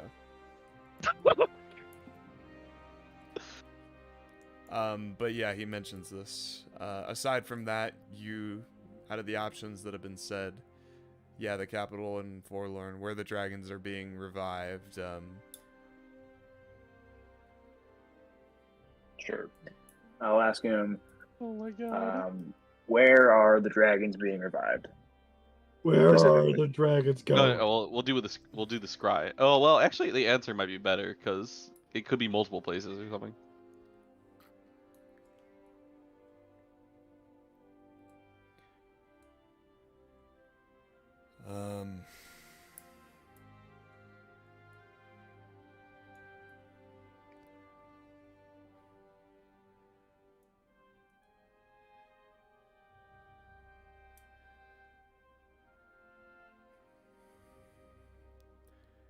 The remains of these dragons have been uncovered and returned to Forlorn within Fuck! the Brimstone Oh, Keep. it's too late. The Can we have them skeleton show of us the Saeoth Brimstone Keep that their resides. fucking double-headed emperor lives? Can we scry into the double-headed emperor? That I want Guys, to wait, see. wait, Do wait. it. Hold on. Wait, no. We should save our question till before the spell is about to run out, because then his soul stays away from Forlorn for as long as possible. Well, it's not gonna matter. I mean, fucking. What do you can be there mean? anyway. What do you? Yeah, No, it doesn't matter. He's gonna be there. no. anyway. We That- could We still watch have that a check whole- within a week. We could do so much. What do you mean? Oh, it's 8 hours. Oh, it's 8 hours. Yeah, it's Oh. yeah. canon. It's yeah. I thought it doesn't was matter. a week. No. That's why I'm trying to get these out. I'm trying Yeah. to get these. Let's Yeah, let's, try the fortress. I want to see their twin-headed Yeah. dragon. And Yeah, I'll the fucking- scry in the keep. Yeah, let's Um, try into the fucking king's room in the keep. There is a Oh. thing. It like places like a sensor or something, and they can like see it if they have like Okay. some vision. Yeah. So just to reiterate the last answer so that information doesn't get lost, the remains of dragons have been uncovered in various places, it sounds like, throughout Rapture, and returned to Forlorn. Yep. The skeleton of Saeoth, he stated, is almost complete. Oh no, I don't like Saeoth. And as you scry into the Brimstone Keep, as he put it, Let's flash up this picture. Oh, let's fucking go. well, there's a Wait picture, up. not of the room, but No, Keep. no! I wanted to see the Dragon Lord. God damn it! oh, well, no, I said not the room, dude. Oh! Oh, let's fucking go! I'm fucking ready. Oh god, What did you say, Cannon? So Nothing. what was the wording of your question exactly, Mike? Do you remember? Oh no, he's gonna play genie on us. No, For the well, the first question I asked was Yeah, because it's two questions. where are the right? dragons being revived? Yes, yeah. And then then you but want to then for the describe the throne room. yeah, Yeah, okay. or the keep, whatever. Yeah. Inside of the keep. Yeah. So, why is nothing loading? Oh, there we go. You see into, we'll say like you're really high up from in terms of perspective, right? This little eyeball forms, and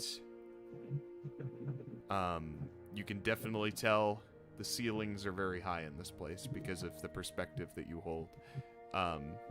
You stare down through like the shadowed corridors and rafters of this very tall keep, looking down to the room below you. And you would see first a very large mound in the center of the room. Like a stone meshed with dirt, with these large draconic bones laid out across them, seemingly in by their bone type. Like, they're not assembling a skeleton, but they're organizing the bones Just the remains. themselves. Yeah. And Yes. of course, past this, as you look further up, you know, your gaze lingers toward the throne of the room. And this room, in general, seems very empty, except for one dragonborn in particular. Though he wears red robes. You are not exactly sure if this is the emperor which you seek. With red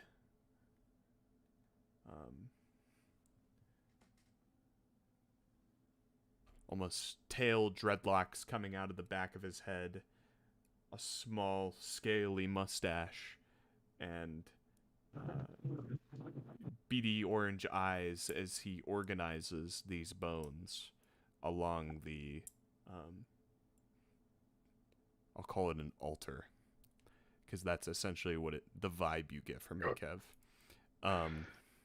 And as you look past the empty throne, you look up to the wall behind the throne, and there is a massive mural of what looks to be a two-headed creature of serpentine nature.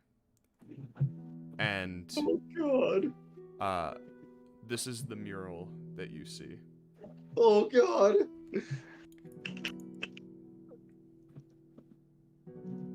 Oh, this snake fucks, dude. God, it's terrifying. Oh It's got my god. 4 arms. He's so big. Looks like the snake guy that he's in Yu-Gi-Oh. Yeah, it looks like Mike's snake deck. The throne in the mural matches that of the one in the room. Everything about this painting resembles the room which it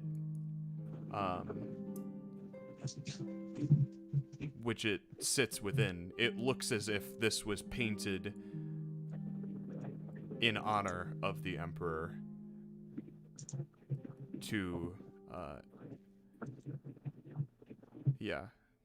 honor his dominance over Naga, the Dragon King. right these you recall his name to be Emperor Ketal, and this twin-headed serpent creature is unlike any dragonborn you have ever seen. It's not even a dragonborn, he's just evil. Something about this creature, Kev, and you don't know much about dragonborn, but something about this creature feels otherworldly, like you can't believe it's real. And then the scry fades, and you're back in the camp.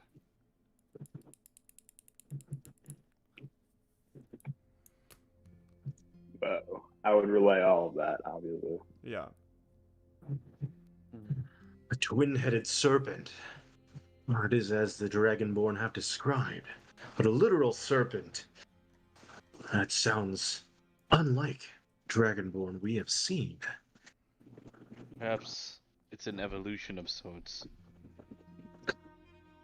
What if he's a false Dragonborn, linked to the new gods that we encountered in that cave in Bedlam? I don't know. It disgusts me. This abomination is not cast in the name of God. Thank you, Kev. Rolland, in your estimation, what Kev relays to you in terms of description completely validates everything you've ever heard about this emperor, though you've never actually seen him yourself. All right, interesting.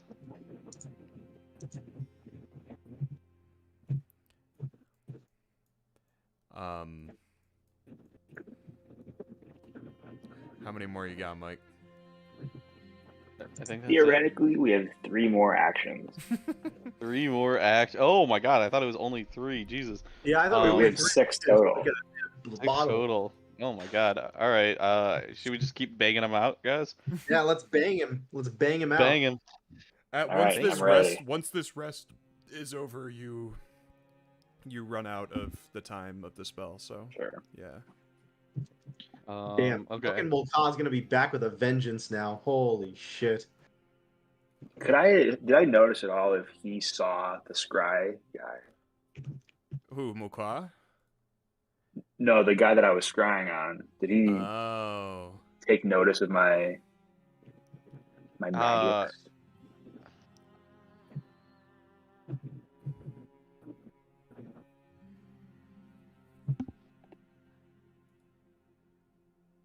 Do you want... This isn't... Could you roll a stealth for this? Yeah, sure. Yeah, we'll just leave it up to a roll.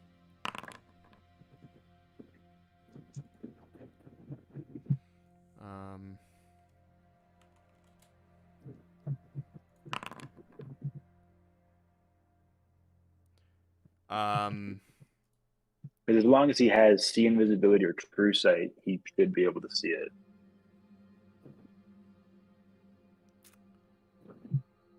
Is that the only way? Or...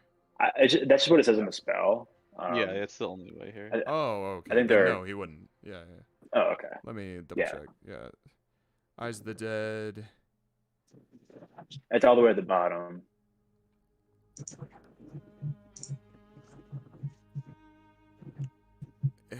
A translucent image of the tormented humanoid whose soul you caged. Holy shit. Yeah, you do. It does not see it. Cool. You see that he looks right up at it, but then he looks back down to the bones.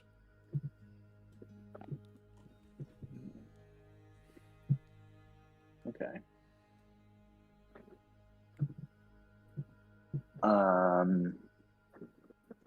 Other questions?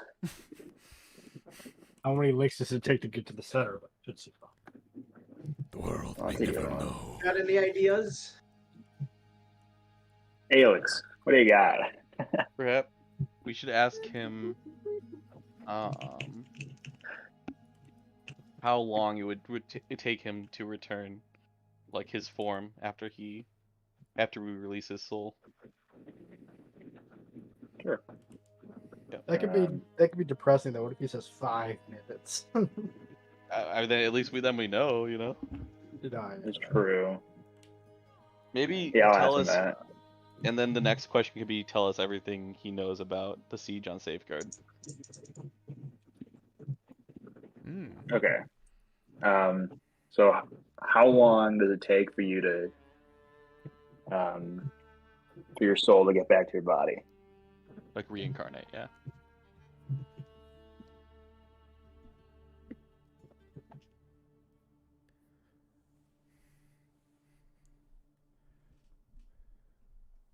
Um,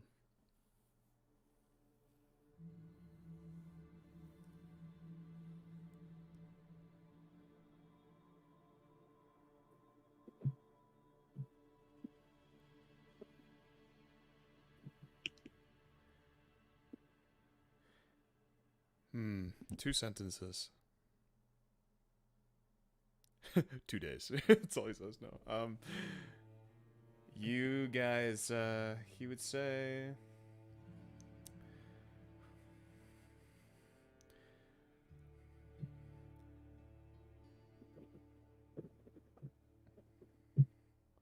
We do not desecrate dragonborn flesh with undeath. My body will be, Or, shit. my soul will take refuge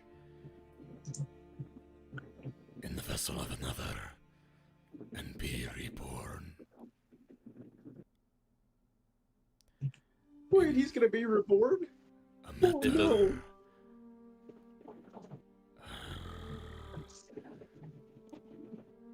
He's gonna take over Katsu. The process can take a number of days. It varies depending on the soul.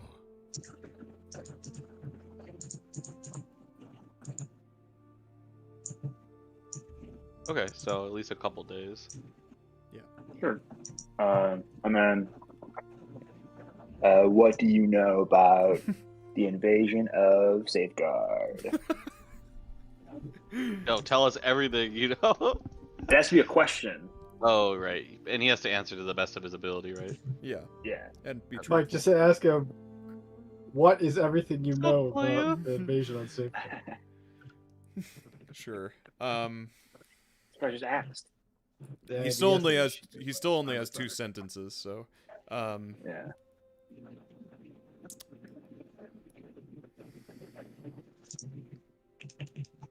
Oh. I hope he likes run-on sentences. we don't, Canon. We don't. No! Heritage and the usurpers Dormar. They will attack from the north. Diotale were to attack from the east. And the hordes of Forlorn from the west.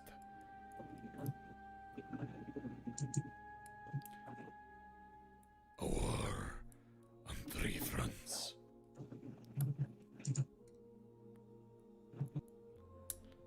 But it would seem the eastern front will fail. The north will not.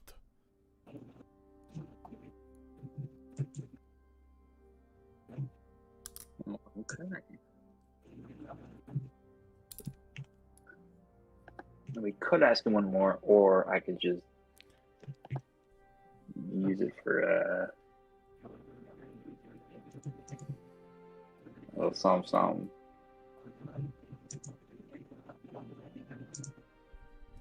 What's a little something? The scry? Yeah. I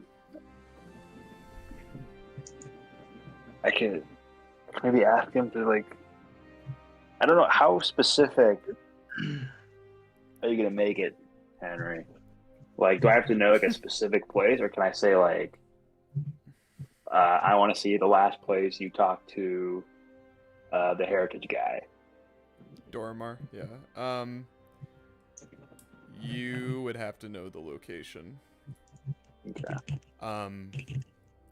But Hey, Brelikk. we will say, to circumnavigate this Brelikk problem, we will say that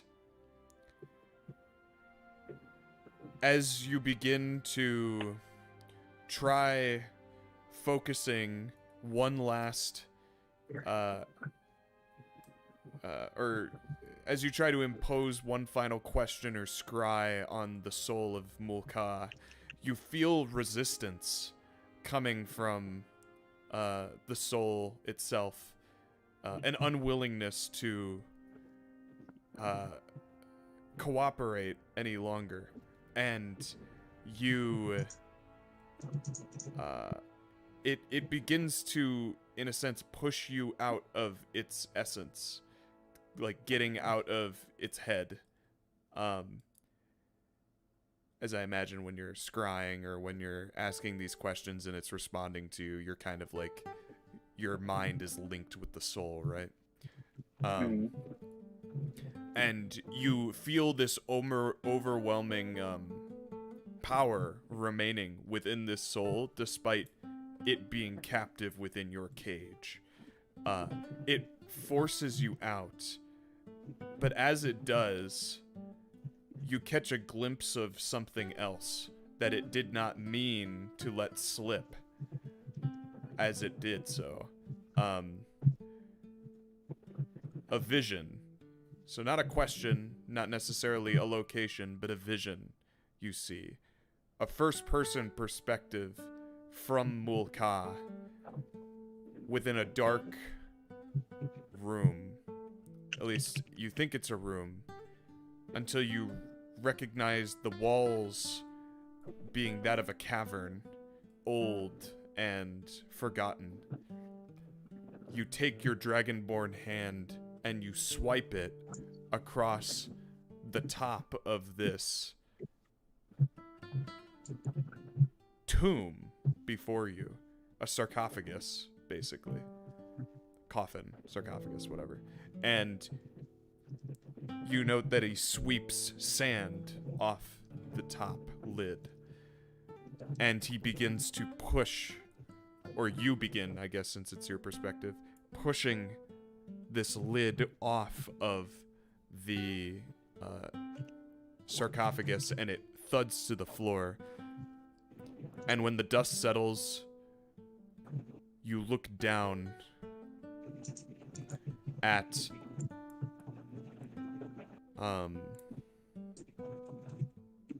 what looks like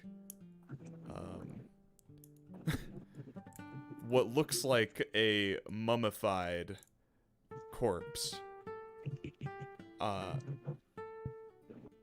But it's not like one you've ever seen. It appears to be in the shape of a dragonborn. And then the vision fades and you're shoved out of the cage, metaphorically. And the soul kind of begins to tremble and grow smaller and smaller and smaller, as if it's warping into itself. And it warped into slip space. It dissipates,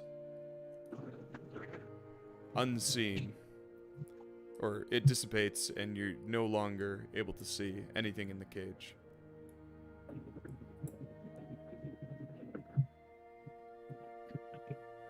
Do you relay this vision to the rest of the party? Yeah. So, to reiterate for everyone, it was a vision of Mulka swiping sand off of the lid of a coffin. He opened the coffin and he looked down, and there was like there were the mummified remains of another dragonborn.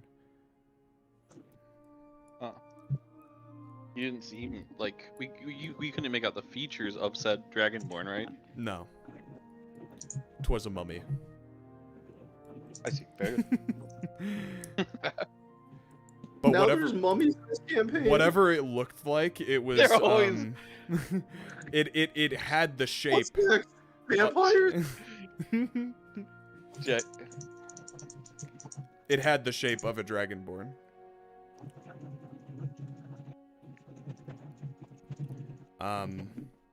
And that's what you find out from this soul cage extravaganza.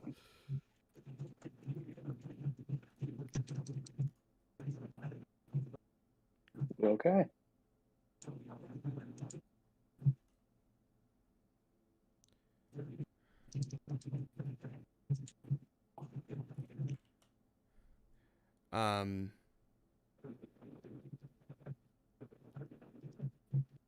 Shit. Trying to draw a line right now.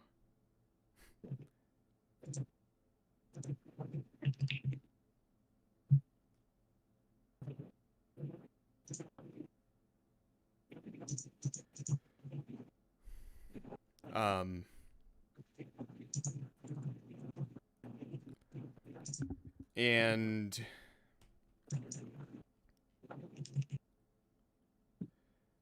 you are all in this camp. After the soul dissipates, you all kind of look at each other, acknowledging that this We're is fucked. probably not the last you've seen of this creature, this enemy of yours that you have made. Oh, wait, hold on, Mulka. I wouldn't call us enemies. we just know each other. And you continue. You kind of keep to yourselves as you finish your rest on the shores of Safeguard. There's no one around. You find a nice space on the side of one of the hills, similar to one of the ones you found. You were on near the unicorns, the Pegasi flock. Though you're much further north than you were before after your travels.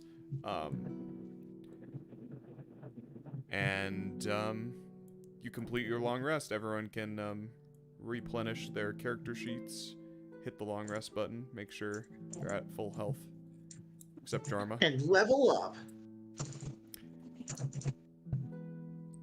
And Rest. did I mention anything about leveling up after the last combat? No, you didn't. No. Yeah. I think we ended the session too fast, and I forgot to say it. You guys, would have leveled off that Loggers. fight with the Necromancer. So if you level between this session and last session, Let's go. that'll be good. Thank you for reminding me. I did forget. Oh yeah, I mean I didn't even know. After all that, it's been like 3 combats. So, I was like, we're at the end of an arc. It's probably time. yeah.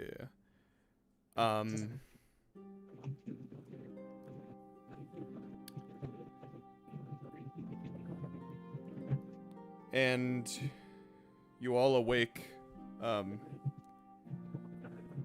It is daytime. The sun is rising. The lands of Safeguard are as beautiful as they were when you left them. To reiterate the visual.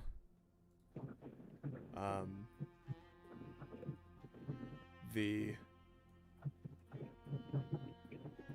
lands of Safeguard looking north are very beautiful and similar in some ways to the Utale Nation after you've been there, but much less unscathed. You think about all of the natural beauty which was lost to that necrotic storm.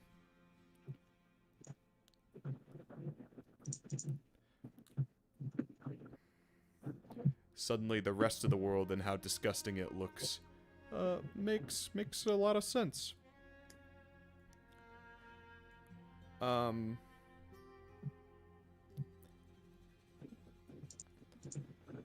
What would everyone like to do when they wake up?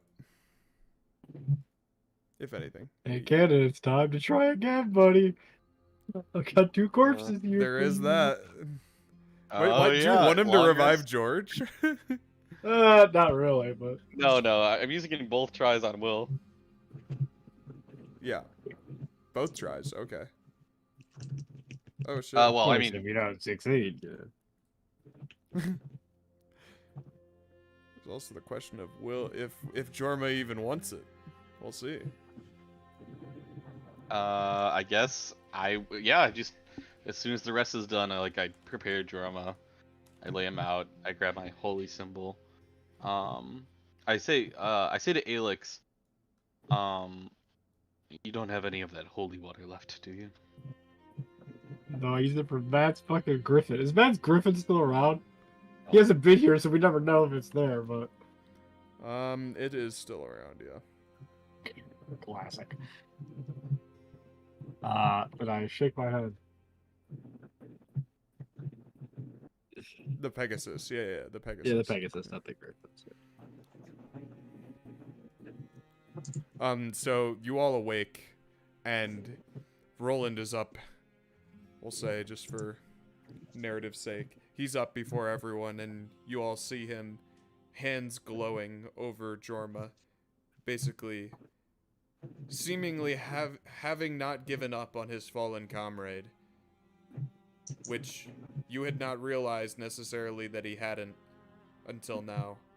Seems as though he is clinging to the life of Jorma in some regards. For what reason, you're not sure.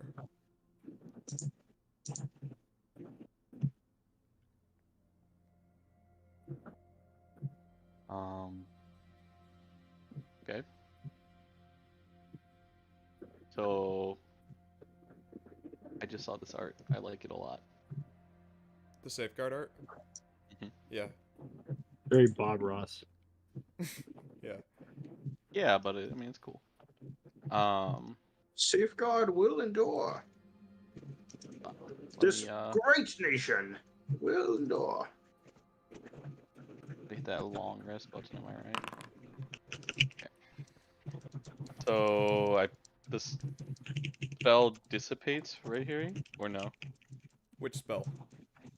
So I'm gonna try doing Raise Dead on Jorma again. Yeah. Yeah, you can. I say I don't have the holy water, but I'll say a prayer of I'm sure that just Aewa, the Church of Aewa has many different prayers for just various things, and I'll say one that kind of just relates to health, I guess, longevity, Yes. well-being. Yeah. Before I do it, and then I'll begin casting the Raise Dead spell to see if I can get him up again. Yep. And I'll repeat that same thing, and I'll say to Jorma, find your will to fight, Jorma. And I'll begin casting the spell. That for sure gives me advantage, right? No, in fact, it's harder for you to make the save now. Are you gripping the amulet again?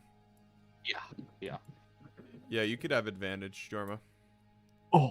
You feel a little light illuminate in the void that you find yourself within.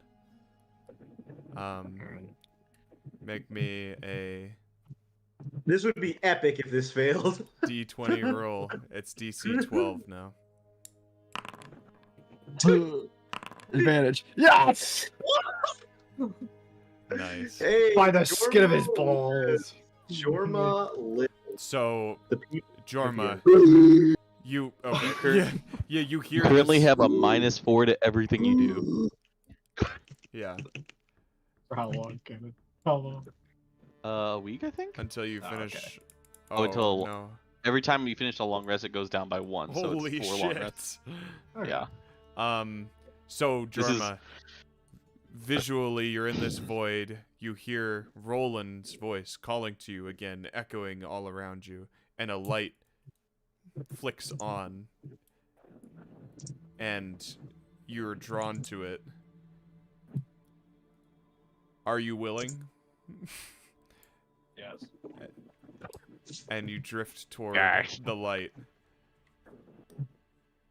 as your eyes open to the world, the living world, once more. And Jorma awakes with like a gasp. And Jorma, you are looking up at Roland. Alex would pick Jorma off the ground and give him a robot hug. Big ol' hug. Okay. Just out of principle.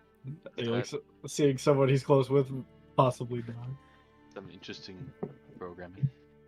And Jorma kind of like, begrudgingly is like kind of ragdolling and he kind of like, all right, Yeah. all right, like, Roland, put me down. Roland just sits there. He doesn't say anything really.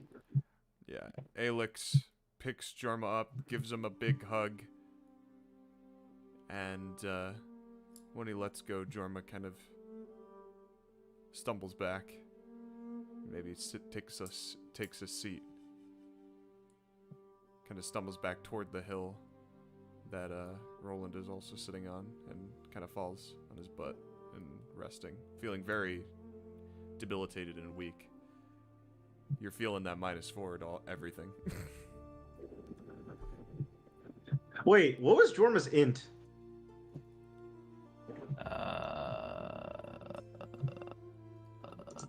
+2. 14. It was 14? Yeah. Really? Okay, so you're still functional. Because I was gonna say, if your int was 8 and it went down to 4, I don't Well, think you'd be like a. My you'd be strength like, is 8. No. It's not My constitution's 10. it's not your ability scores that get reduced. It's your ability checks, attack rolls, and saving throws. Oh, gotcha. Yeah, so he This still ain't has a cord campaign. he still has 8 strength and 14, but all of his checks are gonna be fucked. Kind of putting my arm bracing myself on this little hill and be like, I guess this is fair. Back to where I started. Feels like. Well, it's a good thing I didn't burn you, Jorma. I appreciate that. But I didn't expect you to be back. I suppose Aewa does have its perks. I didn't expect to be back either. Especially Aewa helping me. After our complicated relationship over this period. More importantly, I didn't expect Rolland to resurrect me. Or whatever the state is. I know that we haven't always seen eye to eye, Jorma, but I have never hated the Utali people. I've never hated you. Just stand by what I think is right. And I could respect that. I might not agree with everything your people have done, or everything you have done, but I can at least respect a man who stands their ground. But at the end of the day, there is amends that need to be made, and sometimes my stubbornness can get the best of me. Obviously, as I sit here, surrounded by you all, I can truly believe now that, my father's words are very true. Doing things alone is a tall task for one person.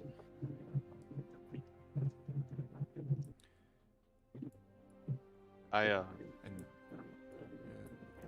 say, well, regardless, you fought well. I thought you deserved a second chance. We learned some new information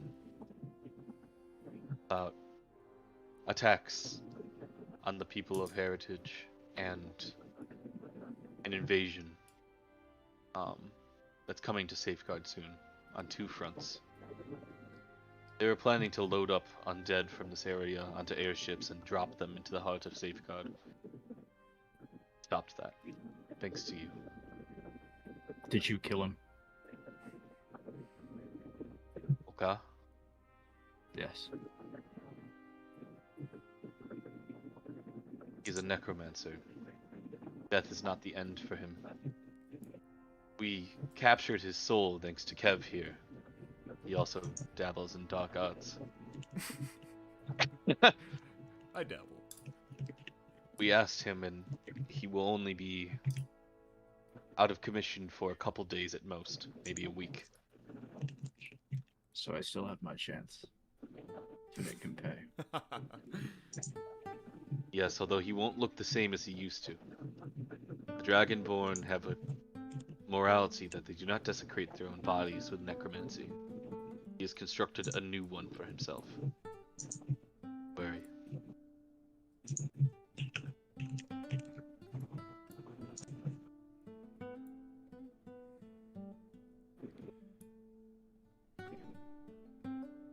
I hope to have my chance.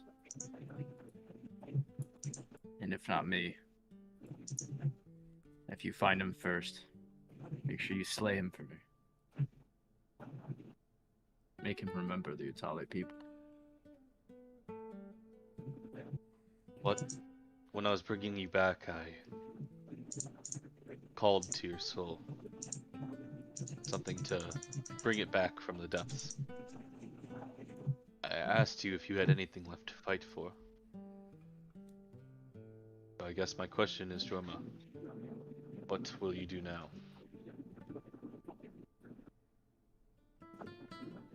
Well, you said they're planning on invasion on 2 fronts into Safeguard now. Forlorn is, yes. Well, I guess there'll be no Utale people left if I do nothing. So, how much sway do you still have, Rolland, in Safeguard? I had a bad feeling before I left about some bad eggs, specifically about the captain of the guard there. I hope he hasn't. I hope. Well, he is something Utale. terrible. Perhaps Jorma would know about him. I hope Forlorn had not gotten their grips on him too. His name was Captain Gonath. Do you know him?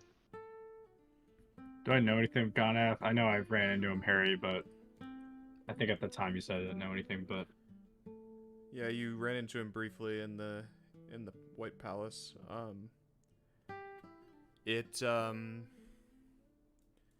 You know, he was once Utale, and he,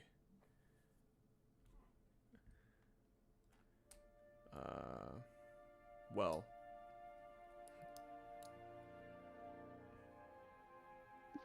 actually, okay, yeah, based on how it was run last time you saw him, we said that you knew him as the captain of the guard here in Safeguard, and based on his appearance, he seemed to be former Utale. However, I will say, with this new skepticism that Rolland is bringing to the table, you would not recall having seen Gonath anywhere before Safeguard. In fact, you remember a different captain of the guard, Captain Mavek. No, he's a plant. He's a fucking. Oh, he's an undercover agent. No. You didn't know about Mavic, Jack? Oh, God. Jorma was. Jack's not even listening. He's just in schizo mode.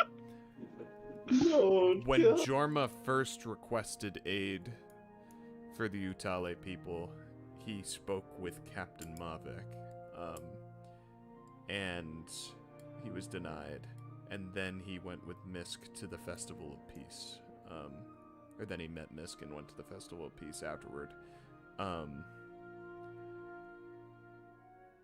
Then when you came back, now it's a different captain of the guard. You heard of Mavek's demise, Jorma, and you didn't really think much of it, and then Gonath stepped into power. Nothing about this was really suspicious for you at the time.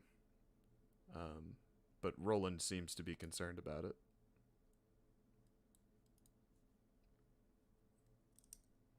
Don't remember the name. And if he's a Goliath, I feel like I would know him. Seems questionable that you don't know him, and I don't know him. I would trust your gut on this. Seems you already know the answer, just looking at your eyes. I didn't hear because of the internet. Oh, I said, what part did you? I don't know. I'll just say it again. If you don't know him, and then I don't know him, seems a bit questionable, and it seems by the look in your eyes, you know the real answer. I had no proof before I left. I couldn't act. But somehow he gained the trust of the Seraph. From my last group I was with, it seemed we had seems to be a lot of plants, it seems, or spies, the changelings from Bedlam.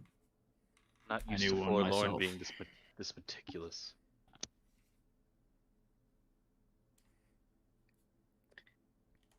Well, do you have anyone there you can trust? A friend, perhaps. Someone that could send a message on your behalf that you believe could get there. Put him in, coach. Put him in. Put it the PTSD warrior. Get him in there. There's Dude. Sister Isri, there's Oh, I guess she works too. my friend, She might be a little bit better. Conrad. You're able to wish send to her a put her. message. I don't wish to put her in danger, though. I can contact the Seraph directly, but just question judgment. He seems rather reclined, seated. Oh, Rolland, hear me out. In my current state, I feel like I will slow you down. But You are quite I- neutered. but I feel like I could still be of some use. Emasculated. Send a message. Get it to the Seraph. Tell him to send me the people of Destiny. Bring them to Baeon. I'll gather up the rest of the Utale, and we'll try our best to make an army as fast as possible. I'll teach them everything I knew, everything I learned from George and Joran and my father. We'll be having them. We'll have them fight as one. Damn, It Jorma seems- kind of pissed. It seems that the Utale and the Vladulkan people are both Bald. homeless in a sense. Yes, Possibly well, I was. this could be the new Utale nation. My father would be rolling in his grave, but desperate times do call for desperate measures. Okay, I'll contact my people in Safeguard. You recover and make your way there. Said to meet them where? Baeon. Back in the Utali Nation. They From said there. that there's the main attack was from the east, right? So they wanted to come through Baeon, basically. Baeon's on the west. Or the east, yeah. Yeah. Moka said that, yeah, it was going to be a east, north, and west attack, and the east attack failed in his eyes, because you stopped him and stopped the storms. Now there's no one really to direct any undead, if there are even any left in the Utali Nation. That the north would fail, which is I'm assuming which is the push into Haven, because they want to kill what's his name, Theramak? What's his name? The guy, the ruler in Maladar? Yeah, Maladar. They want to kill Maladar and then push through Heritage, and then they also wanted to send the undead through Baeon, right? Yeah, it was gonna be 2 attacks. You guys basically stopped the attack on the right, is what Mulka seemed to suggest when you were talking to him in the Soul Cage. He said that the eastern front had failed. The eastern had failed. The north would not. I shake my head to you, Jorma, and I say, like, no, we've already put a stop to their attack here in Baeon. The undead and their soldiers won't be coming through here. The only attack that's left is coming through Heritage. But I persuade you to go to Palisade. Train your people there. I would have to go back to get my people there anyways. Potentially, could use Baeon as a safe haven. It is not looked at by Safeguard. Most of the plants probably don't know it exists. I doubt Safeguard still talks about us. It could be a place where trusted allies go. Home I could hold it down from HQ. there. I don't know if you heard me in Safeguard, but I encouraged the Vidalcan to rally and fight back for their home. When I get back to Safeguard, I will try and lay seeds so that any who are not in support of Safeguard can make their way to Baeon and help you instead. You send them my direction, I promise you, Rolland. If my brothers can make a fighter out of me, I can make fighters out of them. Nice. Send them my way. Have faith in me. I will get you your army you need. And then I will slay Mulka. Once I am stronger.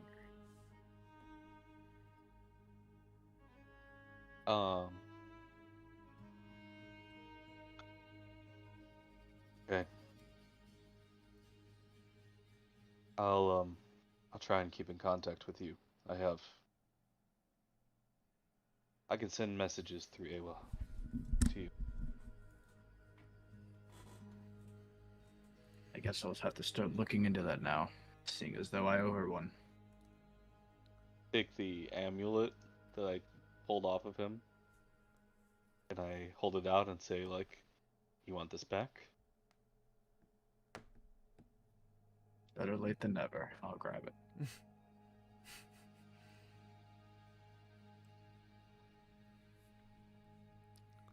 I don't want to slow you down any further.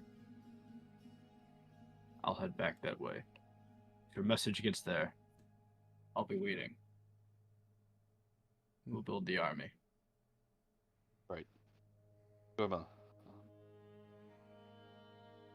Well, thank you. Glad we could be allies, and I'll extend an arm. I'll shake his hand. I'll kind of start turning to walk away from the group and walk back towards the way we came, then back towards Baeon. I'll tap Alex on the way, give him a little tap. I'll give a nod to Brelikk, and kind of. So I slap Brelikk and say, "Go back in timeout."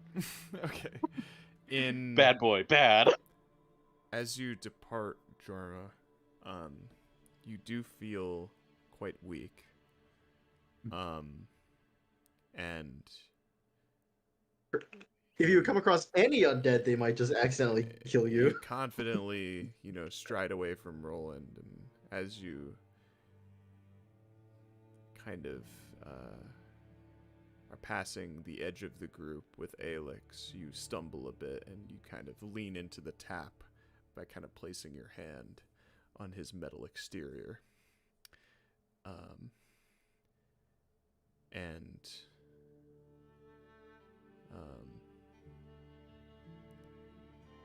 the thought enters Alex's mind of whether or not Jorma is fit to travel back alone.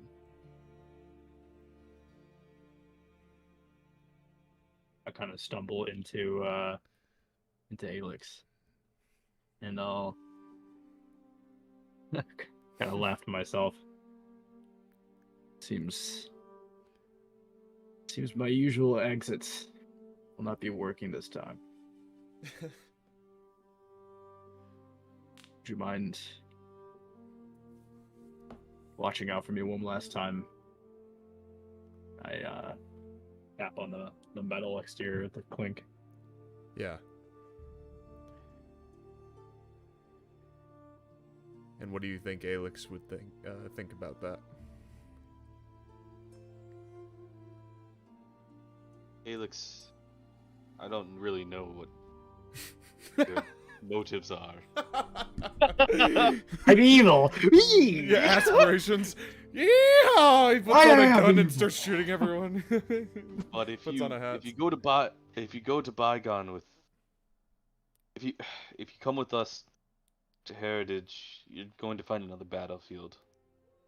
If you go to Baeon, you'll be able to grow new people into better versions of themselves. With Jorma here.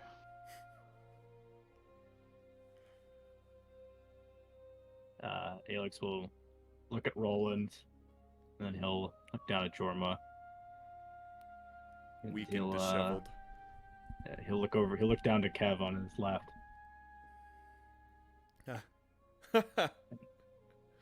He kind of gives a longing glance towards Kev. Start kissing. Okay. With my non-robot limbs or head.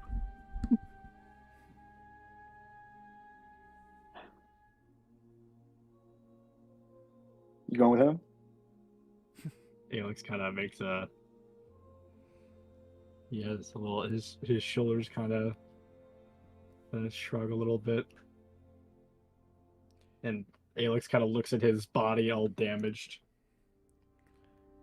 As there's tears in his metal and puncture holes from arrows. You get the feeling, Kev, he's almost like looking to you for permission in some ways. Well, you can't go without your communicator. Your interpreter? Alex's shoulders kind of... The whole party is gone. Alex's shoulders kind of peek up. Mm.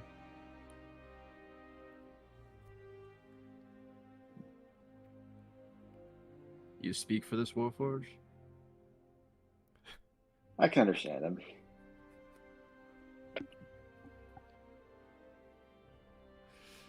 Man of many words, but or a few words, but he's a good guy. And Rolland and Khanek, as you watch what's unfolding before you, you take a roll call of, you take a tally of all the people who will remain once these three are gone, and it's just Rolland, Khanek, and Brelikk at this point, and Brelikk is stoically silent. He does not seem to have an opinion on this situation. And you are... Brelikk, the first time you've lost the faithful. I'm sure it won't be the last. Time to find a few more faithful few. Recruit more to the holy cause. Looks like we'll need a few more. Few more what? Faithful few. After Khanek says that, Jorma kind of will look back and he goes, "Not lost this time. Just Maybe we'll even meet former faithful that were from your first party, Brelikk. Perhaps they'll help on this adventure. Those who you once thought were misguided, maybe they turned out that you were presumptive of their motivation. Perhaps they'll have a better memory than you, Brelikk, and I slap him again and tell him to sit in timeout. Jesus Christ. Yeah, you slap him on the Yeah, ass. that doesn't Yeah. happen in character ever, but yeah. Oh yeah, no. I slap him on the ass. He has one of those ball gags in his mouth constantly right now. Right, yeah. Jeez. He Like has my like a ball character. gag in his mouth, and he's like has one of those leather Yeah, things, and his like that. arms up in his back, and Barbarian. his feet are too. Like that. Man, if Yeah. you're watching the VOD, I hope this is just more motivation for you to show up to reception. Like that. So Barbarian. Khanek can't just bully you.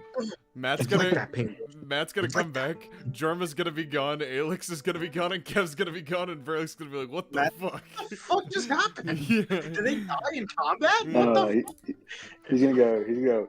Zug zug. I feel like, why does every character leave at the end of every arc? Why does every character I meet leave? It's because he's the main character. Right. Right. So it becomes very apparent to Khanek and Rolland that this kind of little traveling party is forming around the voyage back to Safeguard. First Jorma, then Alex, and now Kev.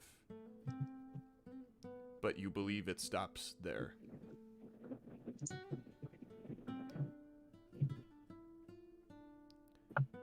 So be it. We push onward to your homeland, then, really. I can't wait. I'm sure we'll recruit many of your kinsmen in heritage. Brelikk offers a stoic nod. Brelikk says, "Okie dokie." Brelikk says, "Sucks." These are all lines. Work with me. Holy Everyone, shit. get in here! Everyone, get in here! Once we get into heritage, that's all will be happening. Yeah. And so all of your gazes kind of meet one another in understanding. Kev and Rolland and Khanek and Jorma and Rolland and Khanek and Alex kind of watching over them all as he always does. Brelikk offering his silent approval. You all take to the main road off the path which you had made for yourself from the shoreline, and you turn back to look to one another in case there were any final words. That's alright, Vopa's still there. No, No, he's dead. Vopa's dead for sure. Yeah, I forgot about that. I forgot he died. And you guys did not recover his body. It got blasted. Well, it got exploded Yeah. during the combat, didn't it? Yeah. Yeah, basically. His body landed in Roland's arms, but it was riddled with ice shards. And then the necrotic blast from the top of the mountain, it, if nothing else, would have propelled him off the edge, or somewhere unseen. You did not recover his body. That's all you know.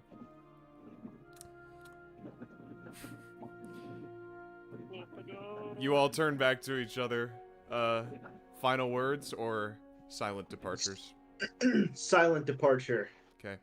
It's like at the end of a Pokemon episode where the main character departs from the episodic character, and there's like a sunset behind. There's not a sunset. There's a sunrise. Aha! A sunrise between the two of them on this road, and silhouettes Jorma, Alex, and Kev make their way south down the northern road back to the main city of Safeguard, and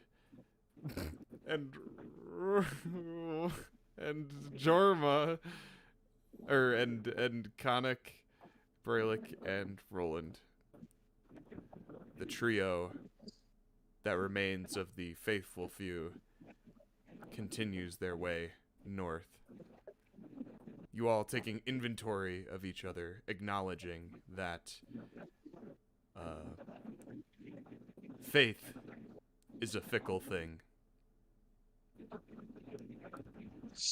And we'll end the session there. Okay, before I leave the group, I forgot I was going to give all of my gold to... No, fuck you, fuck you, fuck you. Get the fuck out of here. Can you guys, Take my- guys, you have any take my swords? staff. Yeah, it's like how Misk left us everything. Am I right, guys? Come on, guys. Misk It's like a JRPG. You have to leave your equipment because you know in the plotline in the next thing there's an unskippable cutscene that removes the party members and their equipment. You need to transfer the equipment before the cutscene. You need to do it. It'll autosave. Mule. God, I can't wait till we get the good audio. It'll be so based. Yeah, it wasn't that bad. It was No, not as nothing could be worse than the airport session. That was the Who was worst at the session. airport? Jack, he played in John's at the airport. We said to hear a Chinese guy talking on the phone the entire time. What the fuck, bro? It was based. And every single time Jack talks, all you hear is the airport loudly going, "We are now boarding the flight blah blah blah." I played until like literally the internet died from liftoff, Harry. That's I funny. played until the internet fucking died. I am dedicated. Yeah. My God. You did not want to go in the butthole. Yeah, I'm not going in his pocket pussy. Fuck his pocket pocket pussy. I did hear about that, yeah. The You're pocket so pussy. far away from your Cannon, mic. Kevin, you are like a bug right now talking. I cannot hear you. We were better now. Yeah, guys, next week, I'll be home. I can't wait. Hell yeah, dude. I can't wait for you guys to make your new tandem characters. So, We'll see. yeah. Oh no. Have any decisions been made on whether or not you guys will be tandem? No, like, are Will you will gonna not for sure be for sure tandem, until, or like, is the it gonna day. be Harry, you know how Will works. You won't have his character until a day before the session. I already have my idea. already have I it. talked with Harry about it. I just have to decide. We have to figure it out with Mike and see what Mike wants to do. If we're gonna do a tandem thing or if he's gonna do his own kind of thing. yeah? I'm gonna figure out how to piece it if he wants to do it. But Mike has to think of like a baseline idea. Yeah. Which, realistically, ideally you would have that by next week. Yeah. So I don't know if you have anything queued up in the chamber, but just kind of have that in the back of your mind. Gotta think of 2 characters by next week. Fuckers. Who? Mike does? No, me. Oh, why do you have to? For eternity? Michael messages us today saying he wants to run a campaign, and I was expecting it to be later on, but he said this Sunday. I'm like, what the fuck? This Sunday. It's just funny. Will's champion Awad did do his campaign before Michael. Will's champion. Did you think he was? Well, I didn't think so. we kind of denied Awad, didn't we? Great Utah moment. Awad tried to Yeah. just back in it like months ago, and we said no. Yeah, so we I denied didn't think he was Awad, gonna so- come back. Yeah. Sucks. Sucks. All right. Yeah, I'm that going to is the end of the session. Bye, Mike. Thanks for playing, Mike. Love you, dude. Yeah, Always appreciate tomorrow. Let's talk. Yeah, for sure. Yeah, we'll hit the ground running. I can't wait to see how Kev glows up. Absolutely. Okay, I'll end the stream there. Thanks to everybody for watching Tragedy of War Session 39. We'll be back next week with Tragedy of War Session 40. See you there.